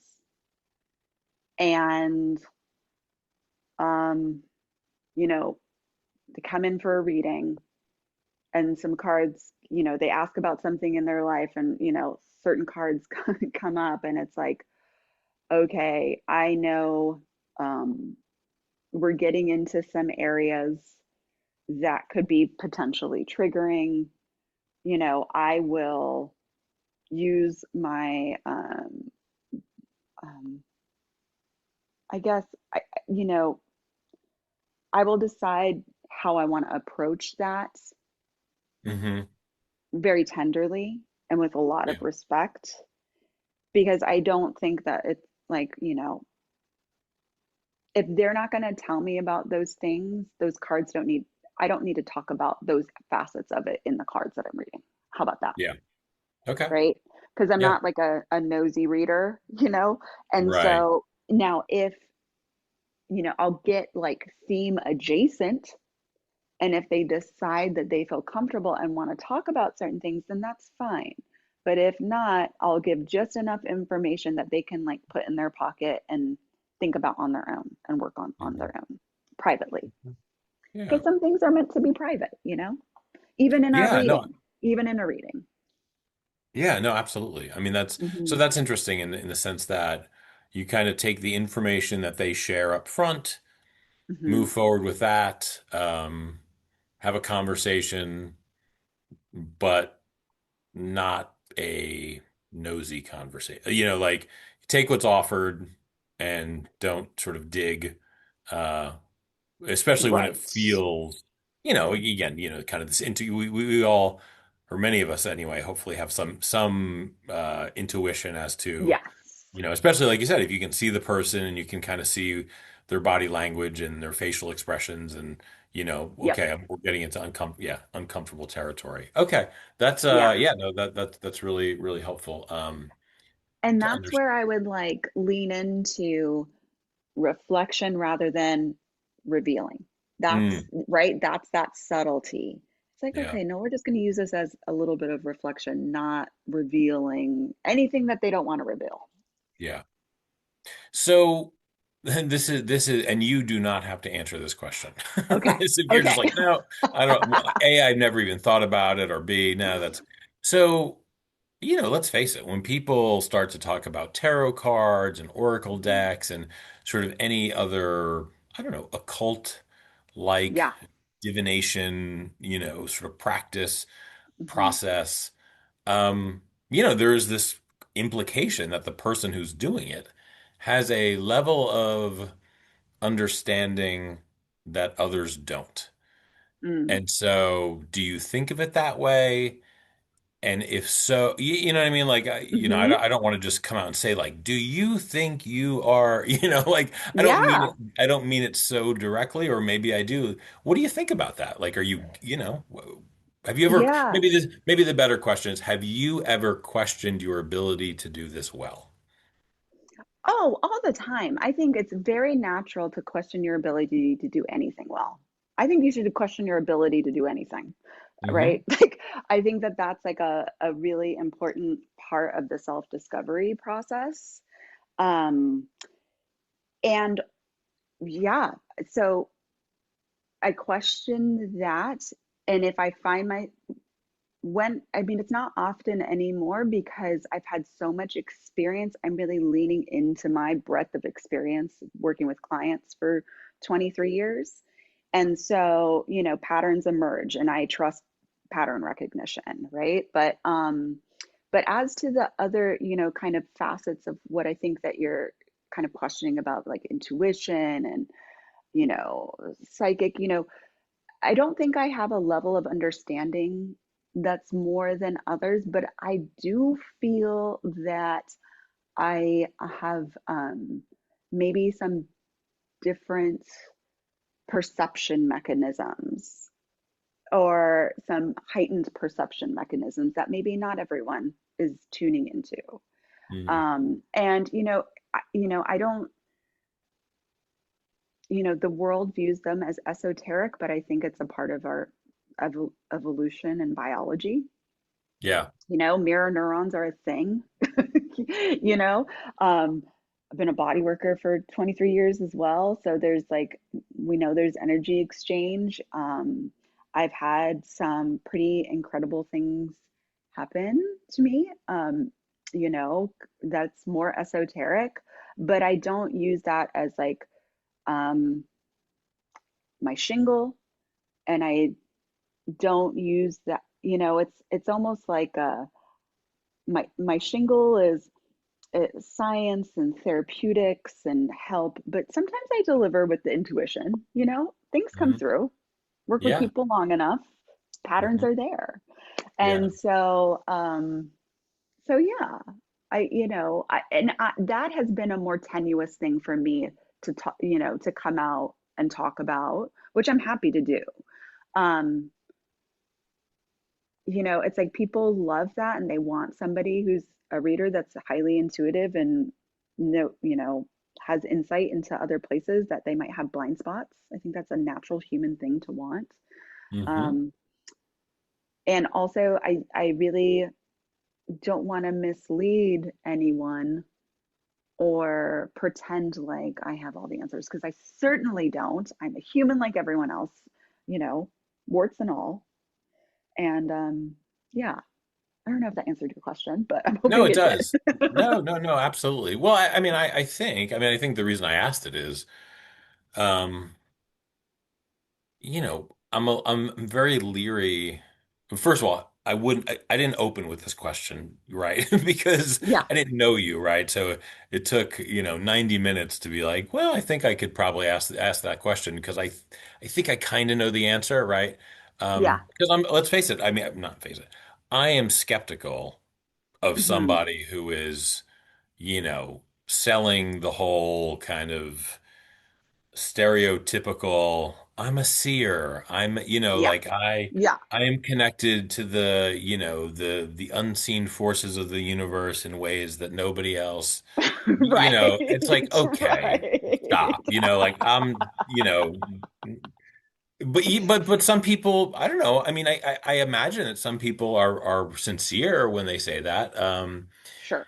So I don't know. I guess there's a couple things. I think it's reassuring um, to know that you put a lot of faith in your experience and your intuition. I think, that as opposed to again this unknown force that Right. that you're tapped into. Um so yeah, no, I think that's it's good to know that. And then the other thing is when people, if I was, I'm having this conversation with you, right? And I Yeah. actually do really like tarot cards and sort of I'm all in, I don't Yeah, need to be convinced, but people who listen to this might be just thinking like, oh, well, maybe this is something I could do. And so when you talk about it the way you talk about it, I think it opens the door for really anybody to say, yeah, I think that's something that could help me, something I'm interested in, and I don't need to be, you know, I don't have to have some supernatural right. connection to be involved with this. And I think that's actually really powerful. Good. I am so glad to hear that because that is how I truly, truly feel about it. It's not, this is cards are meant to be shuffled and pulled. Yeah, it's like a self-help book slash choose your own adventure slash, oh, that's very insightful. And it's all catered to the questions that you ask. And I just think that's fabulous. And yeah, it can be completely secular. It can be any of it. It's whatever you bring into the cards and into Yeah. a card reading is what you leave with too. We have to remember that. And yeah, I'm like you. I get very leery when somebody is like master of the universe, and it's like, well, okay. I mean, that's great. And there are clients for that, but I'm all about opening doors to really therapeutic tools and talking about them in a grounded, practical way. And hey, if someone comes to me and they're like, I am an incarnation of Isis and I was like, Lumerian, ancient Egypt, I believe him. Like, okay, well, let's go there. I can speak that language too, Right, right? I right. lived in Asheville for, almost 9 years. Like, I got this. Land of the Like, crazies. No. yeah, no, land of the awesome. It's such a wonderful place, but it's like, you It is a know, great I place. I think that what I really enjoy is being bilingual in this way. Like Yeah. German, I don't want to learn German language anymore, but bilingual in this way, where it's a little bit, and then finding that perfect mix for the type of person that's in front of me is one of the most rewarding and challenging parts of the job. Mm, And I love it. yeah. That's great. I like bilingual. That's fantastic. That's a great way to explain to somebody what this thing could be. Yeah. Yeah. You're learning a second language. Um, or, in the case of someone with, as many decks as you have, if you want to look at, you know, uh, 75. right, right. No, I mean, but really I think that's a very relatable way to hear about, these things, which is again, which is fantastic. It's always very disappointing to me when people have something that's could be fantastic, right? It's something that could kind of, and it doesn't matter what it is, right? It could be this, and is very personal, or it just could be something else. I don't know. That's not as personal, but just still fun. But they Yeah. talk about it in a very kind of gatekeepy, kind of elitist. I'm going to use language, Totally. right? I mean, it's just so disappointing because you Yeah. feel like why are you hoarding all the good Yeah. stuff for yourself? I don't know. It doesn't feel quite right. Yeah. No, I Um, agree with you. Yeah, I like things to be as transparent as possible, including mm, my own limitations. yeah. Yeah. That's again very, very much appreciated. Let's do another one of these intermissions and then I'll ask a Yeah.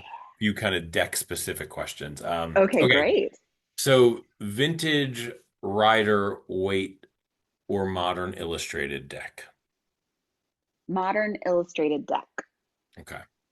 Animal decks or human archetypes? Oh, oh, archetypes. Hmm. Hmm. Digital tarot apps or physical cards? Physical cards. Hmm. Well, I suspected that. Worn edges or Mhm. pristine? Worn edges. Love it. Okay. Now this one, well, I guess maybe this is depending. Morning reading, midnight reading. Morning for me. Mhm. Yep, Okay. morning for sure. Reading for a stranger or reading for a close friend? Reading for a close friend. Reading during crisis or curiosity? Mm. You know what? I'm going to go with reading during crisis because I feel like really sometimes you just need a safe harbor for a minute. Great. No, that's Mhm. I really didn't know the answer to that one. Yeah.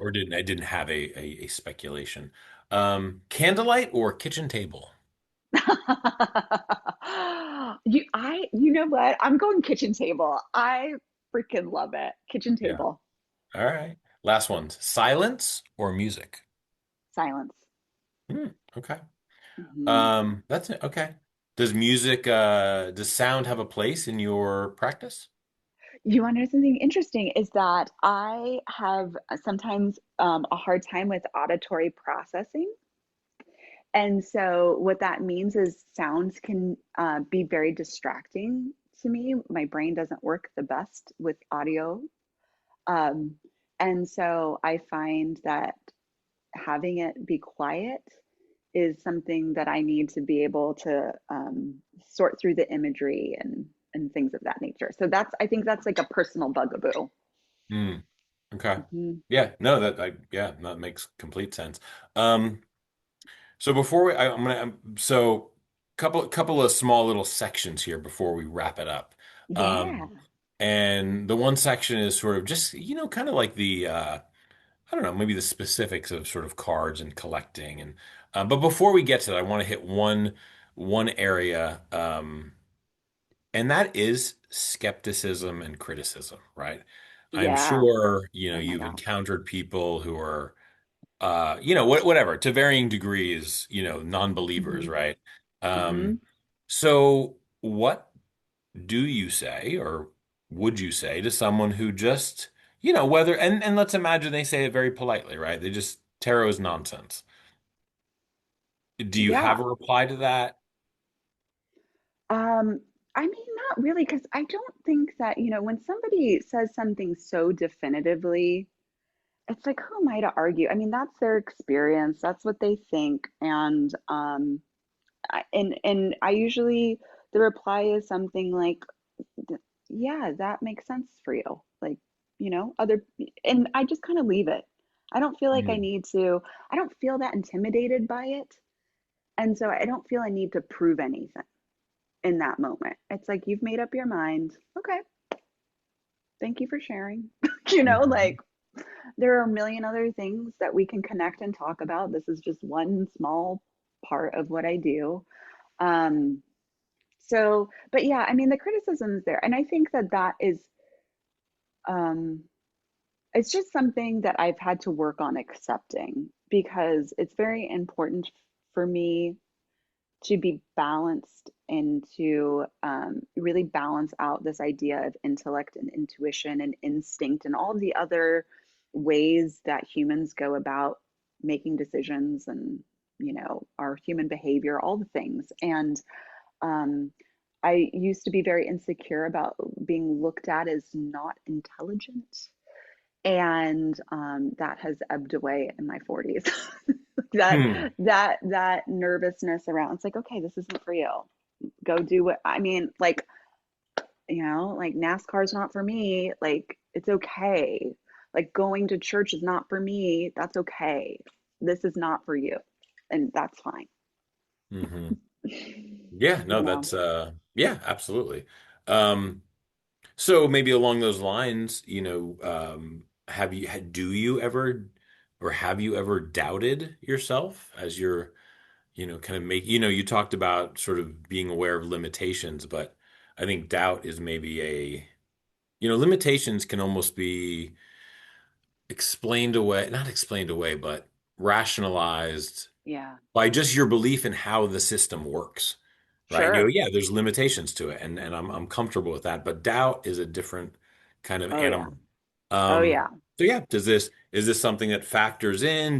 Maybe it did at one time, or similar to your kind of response to someone who says, "Yeah, this is nonsense." You don't, you just doesn't even. affect you in any way?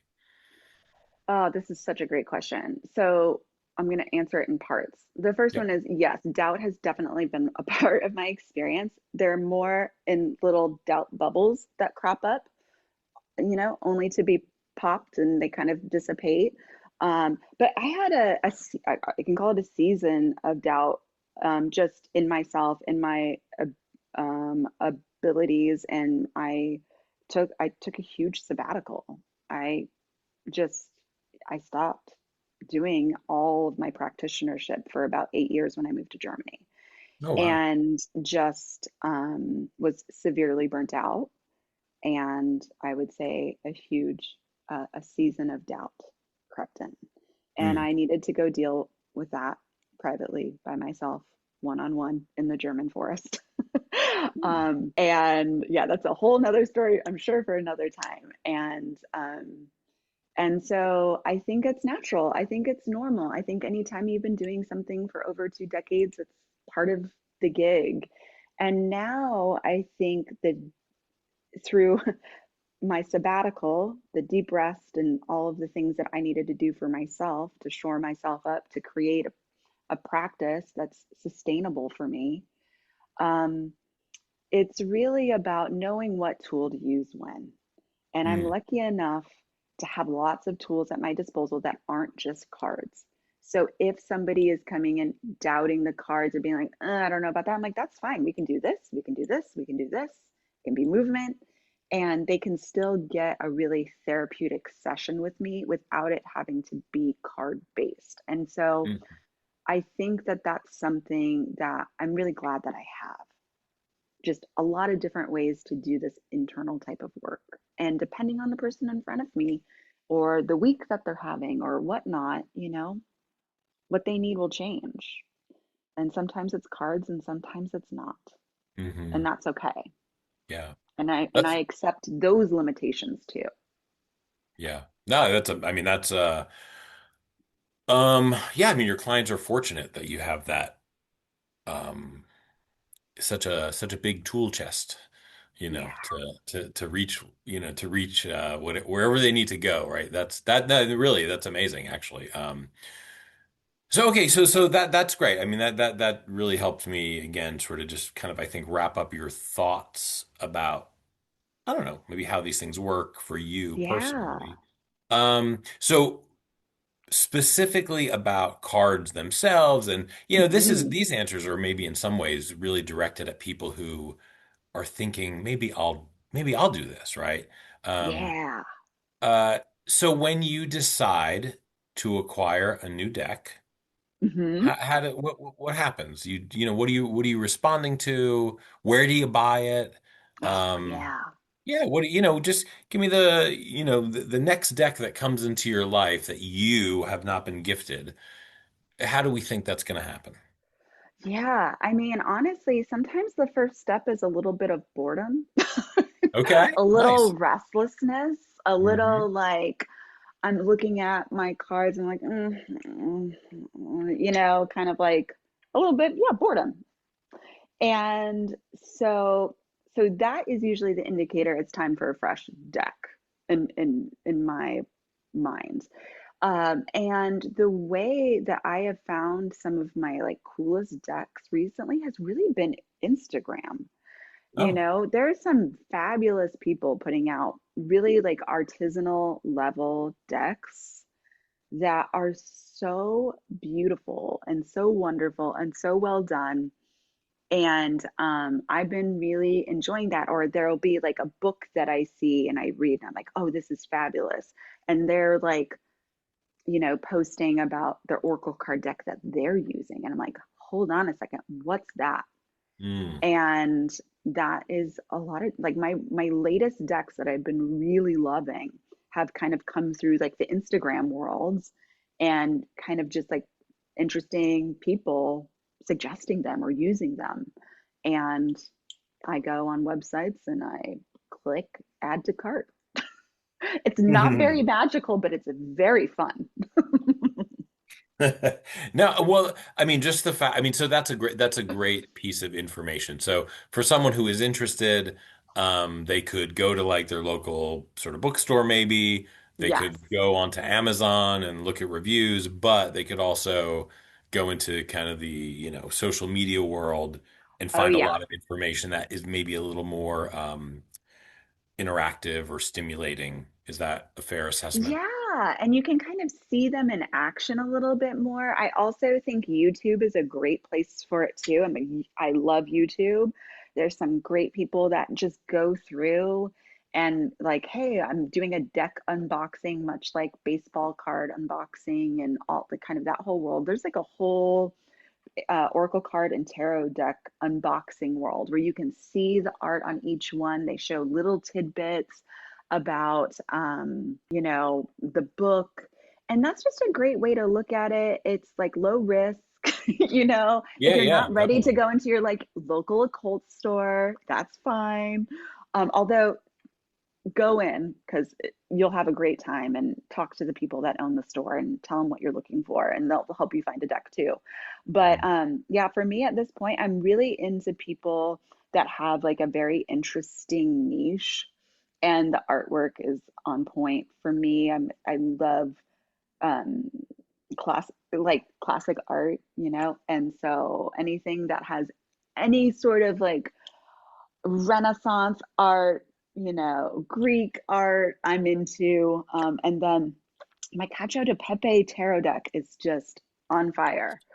I just cannot, I love it because it's all about food. That's so funny. There's a restaurant in Venice. I go to Venice at least once every 2 years, sometimes once every year, It's and my there's a favorite. particular restaurant where they make that dish, and Yes. it's awesome. It's so good. Oh my God, they make it. And they put it, once it's all kind of cooked up, the last thing they do is they stick it in a wheel of Oh, cheese oh to my kind of God. get even more cheese on it. Oh my God. It Yeah, it's sounds amazing. And then they take good. it out and then put the pepper on there, and it's amazing. It's so Oh, that great. is a transformative experience right It there. See, you is. don't need Oracle card decks. You can just go to Venice and eat the best cacio de pepe in the world out Oh of a wheel of gosh. cheese. Yeah, Oh, it's so fun because it's so performative. Like they really make a scene.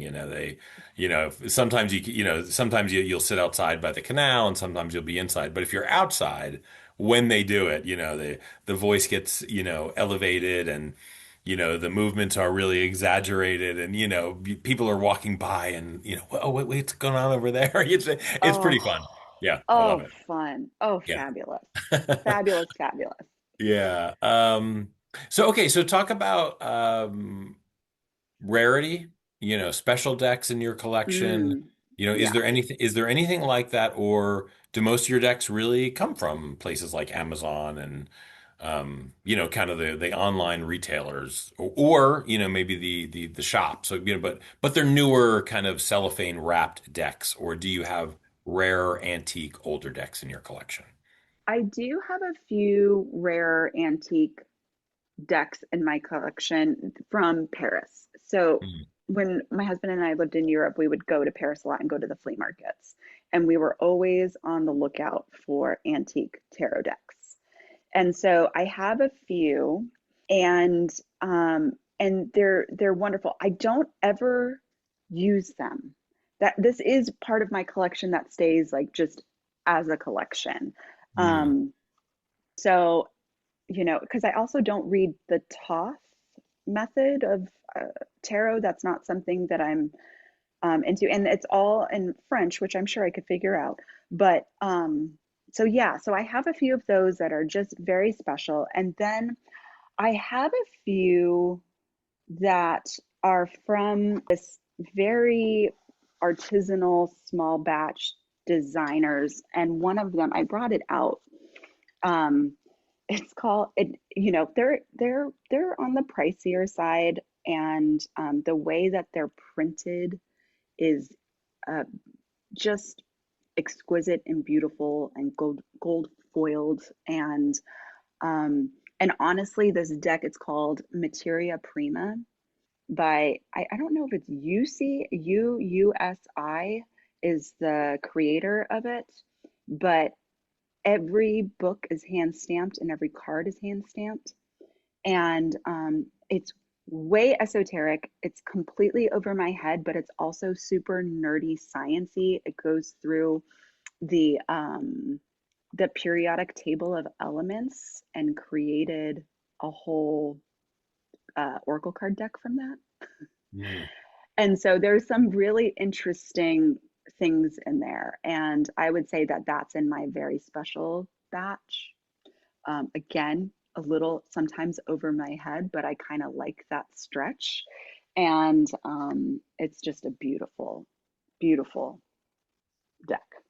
Hmm. That's really special. Okay.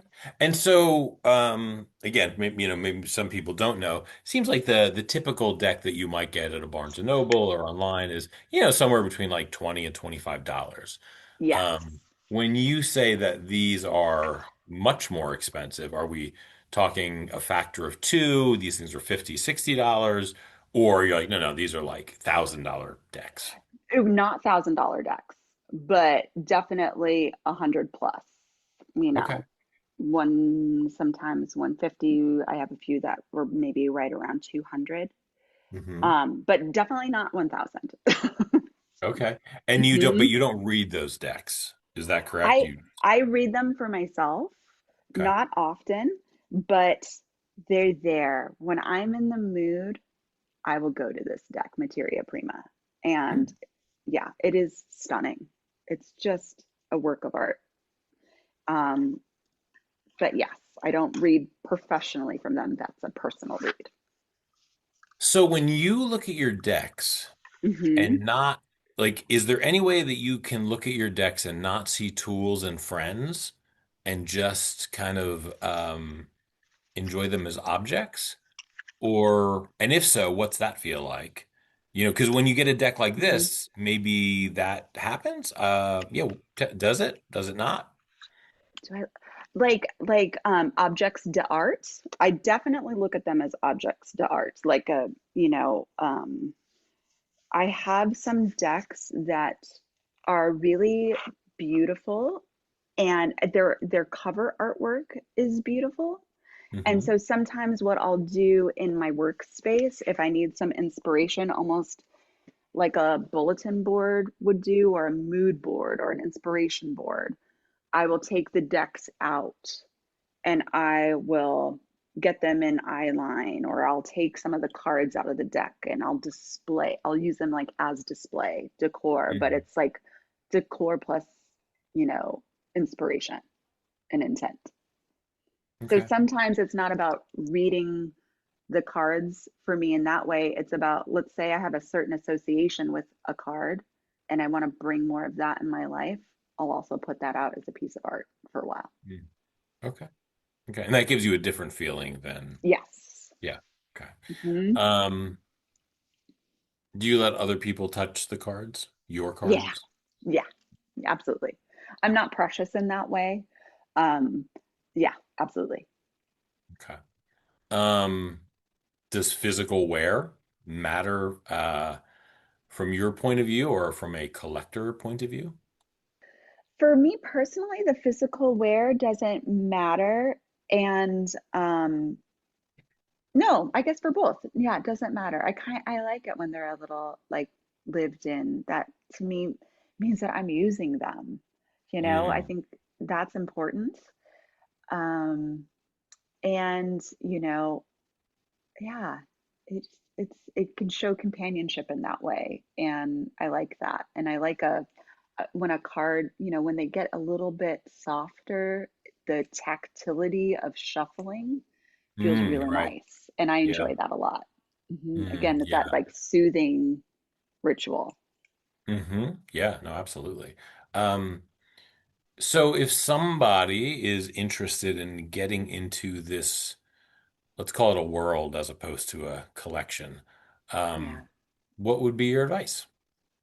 Ooh, okay. So my advice would be to go somewhere where you can look at a whole bunch of decks. I think that's the way to start is if you can go to like your local bookstore, Barnes and Noble, metaphysical store, just get in there. Like there's nothing to be afraid of. You're not gonna, Nothing. All you have to find is yourself with these cards. That's all you stand to find. And go and just see what catches your eye. Look at the front and back. A lot of times the back will show you a few of the cards, and a lot of places actually, especially the metaphysical places, if you go in, they have a binder of one of every one of their decks, so you can really look at the artwork that's inside of the sealed card deck. And I find that that's so helpful. And like, find something that you think is beautiful, find something that aligns with your values, find something that aligns with your beliefs. There are just so many decks out there for so many different situations, people, religions, it doesn't matter, or completely, agnostic, you know, and just go for it. If you like animals, get an animal deck. Um, just go with what you like and start there. Mm. Yeah, that's great advice because it really frames it as a quest for knowledge. Because if you don't know, there's just so much out there that, the cards are evil, the cards are Oh, totally. magic, the cards are dangerous, the cards are taboo, Oh, yeah. and I mean, that's fine. I mean, I guess if someone wants to really feel that way, I mean, maybe personally fine. But Right. it is sort of sad that there's probably a lot of people out there who feel that way, but they do have a curiosity but that other thing keeps them from going into certain stores or, kind of Yeah. discovering these things. But when you frame it as purely, it's a quest for knowledge, you should never really be afraid of, Yeah. acquiring more knowledge. It becomes much more permissive, I think, for a lot of people. And I do love the binders. Yeah. They really make a good job of it. And if you Yeah. are feeling really, I find that with people that are really new to it and they're nervous, I direct them also to getting either an animal deck or a Mm, nature deck because it's tangible, any way to hold nature as sacred is not a bad thing in almost every single like belief system. You see them, we see mountains, we see sky, the elements are real. If you get an animal deck, a dog, a cheetah, all of these things, that can be a really approachable way where it's not maybe as intimidating. yeah. Yeah, and you made a comment very, very early on about, how the desire to know the Yeah. future is Yeah. just it's just been with us forever. You know what I Yes. mean? Like it's Yes. pretty clear that as humans, this is something that whether we can do it or not is irrelevant. We want to be able to do it. Yep. And so not that these things can do it, maybe they can, maybe they can't. People can make up their own decision. But the fact that when something's been around that long and you see it turn up in like every religion, major or minor, that there's Yes. some aspect of it, again, I think that's another kind of permissive sort of thought where you go, oh, okay, wait a second. I'm Yeah. not weird to feel this way. Everyone has felt this way. People arrive at different conclusions and answers. And that is actually, I think, really nice for people just to understand Yeah. again. Yeah. Yeah, Um, it's like it's just fundamentally human, and it's that beauty and burden of consciousness, right? Is to yeah. want to know. Yeah. And yeah, yeah, and it's just fundamentally human. And any way that we can get more in touch with our humanity, I think is probably a good thing. Yeah. I would agree. Um, well, let me do one last quik hitter set, and Okay. then we'll go for the final question or two. Okay, sounds Uh, great. Okay, so I did I mean the deck that I am most so I have not I maybe have 20 or so decks, right? But the Oh, one that okay. I'm most familiar with and the one that I look at most is the Rider weight, Smith weight deck. So Okay. these questions are, all sort of centered around that deck, I think. Okay, Um, great. so these are not. yes or no kind of questions. These have a little bit more thought to it. Okay, Most misunderstood card. the devil. Yeah, got it. That's right. Um, I actually we won't get into it, but the second question that I asked, remember I was telling you I was going to pull, I pull cards for myself for Yeah, this conversation. And so the yeah. first one was about the conversation, right? And then the next Uh-huh. one, I was like, well, let me not make it about the conversation. And this seems so silly almost because people would be like, no way. That's so Hollywood. But anyway, my question was, what is the strongest force in my life right now? And the card I pull is the devil. Oh, I love it. And I'm like, you Hey, gotta be kidding me. of Like, course. ridiculous. Of Um, course. so Oh my God, I I would love that. agree, I love that. misunderstood. Totally. Okay, so can a card you personally struggle with? Oh, okay. There's a few. Oh, there's a few.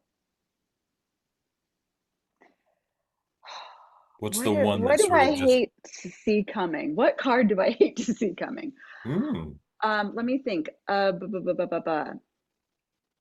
Okay, so any of the twos of um the two of pentacles sometimes I'm like, ugh, hmm, yeah, okay. Like two of pentacles. I'm gonna go with two of pentacles. okay. Uh, Random, but yeah. yeah, okay. Quick, Hmm. a slight reason for that? I'm curious. I don't Well, particularly relate to that card, but yeah, yeah. why do Well, you say that?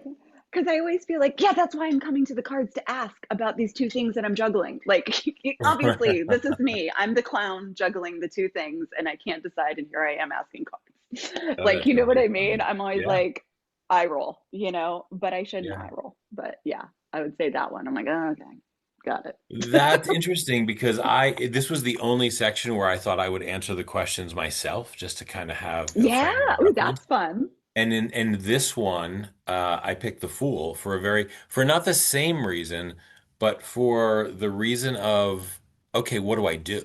Like, Right. I like dancing on the edge, but I do understand the risks involved.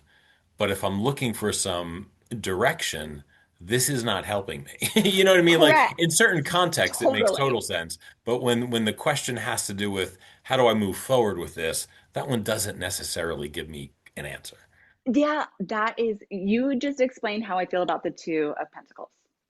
Yeah. That's Okay. exactly right. Yeah, same, same. Interesting. That's so interesting. I love that. Yep. All right. Good, good. Card that seems to follow you. Oh, well, recently, the Queen of Pentacles, maybe always, Queen of Hmm. Pentacles follows me a lot. Okay. All right. And are you happy with this? I am. I am. I mean, um, it's a multifaceted card. So, but yeah, I think, yes, I am happy with that. Okay. It's So maybe this is the same answer. I'm not quite sure. Card that represents you right now. me right now. Card that represents me right now. I'm gonna go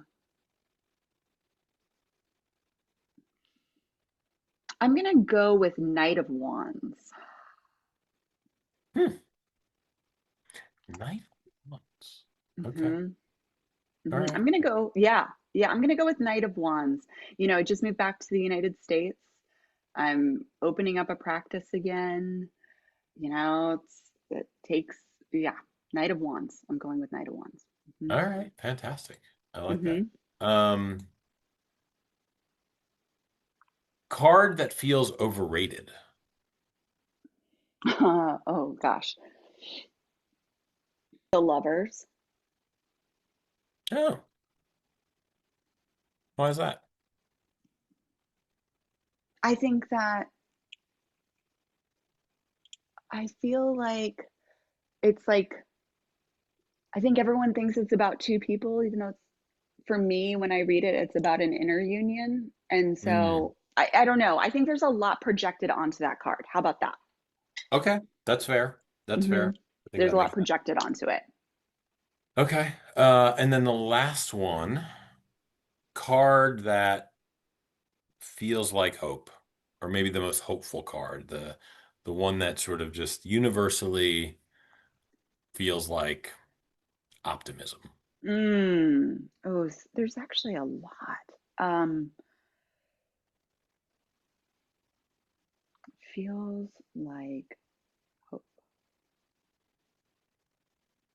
I mean, it's so easy to say things like the star. I mean, that I feel like that's a really, um, yeah, I mean, that's probably quintessentially like a hope card. So I would go with that. But sometimes I feel like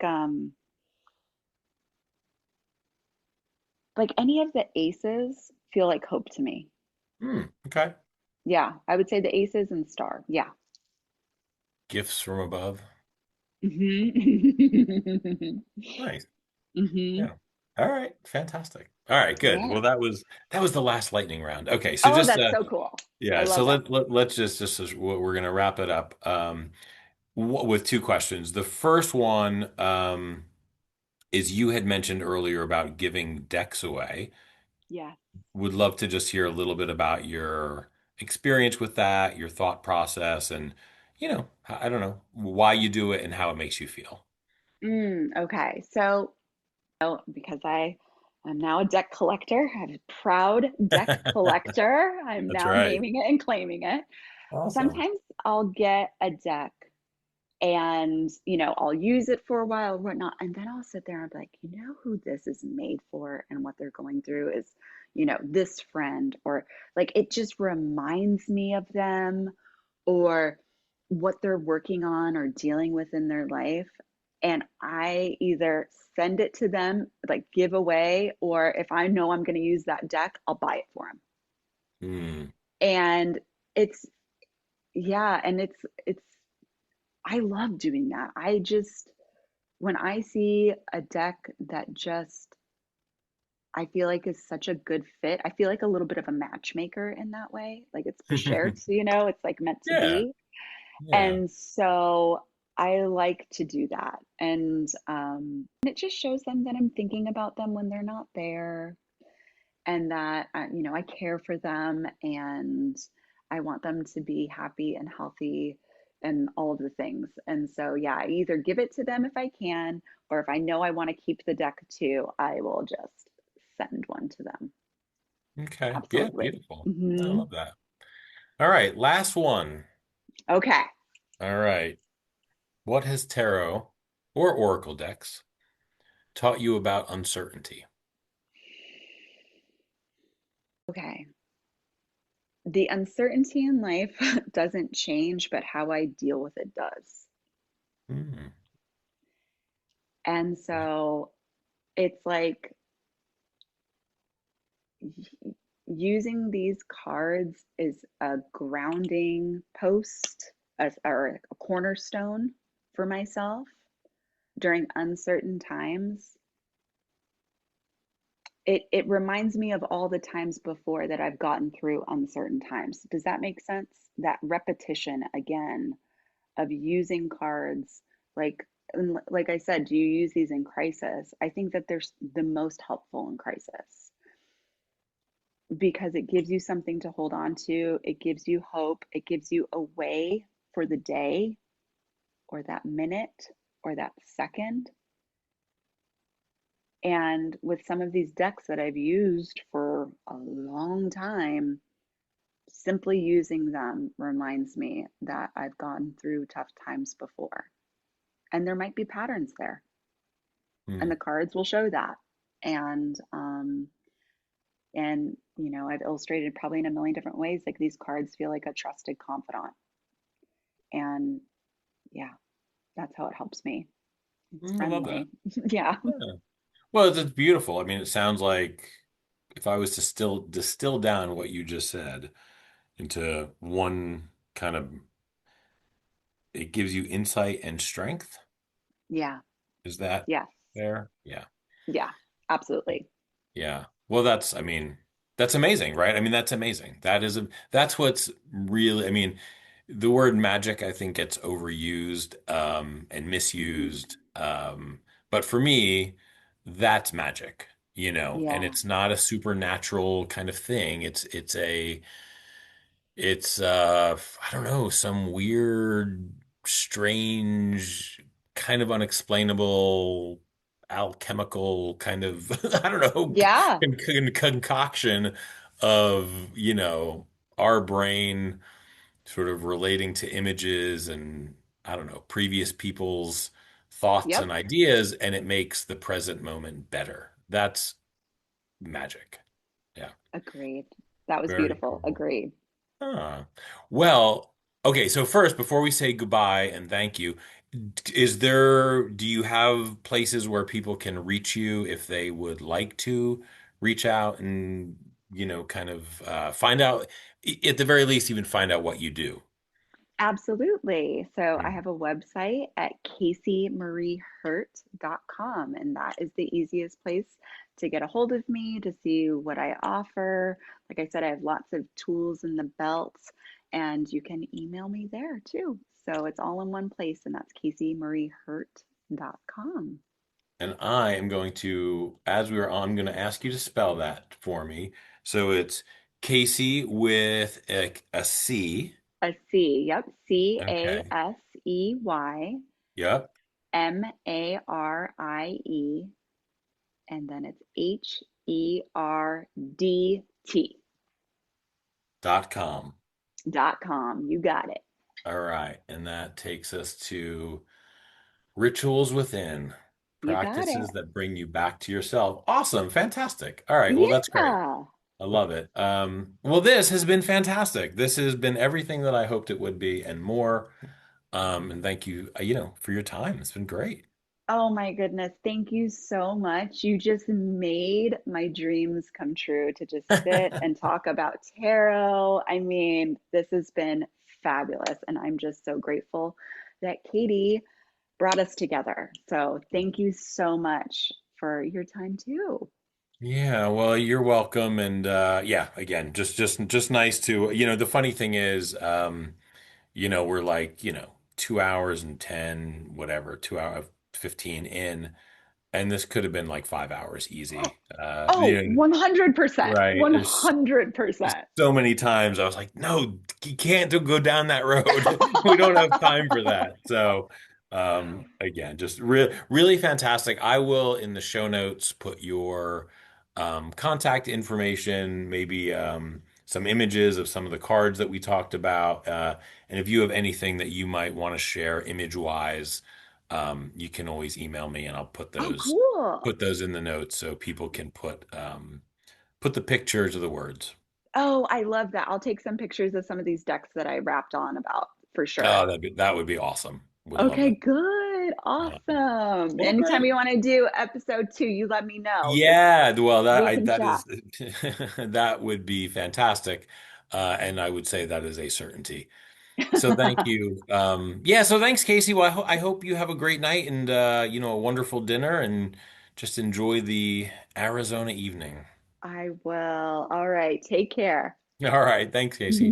Bye. Bye bye.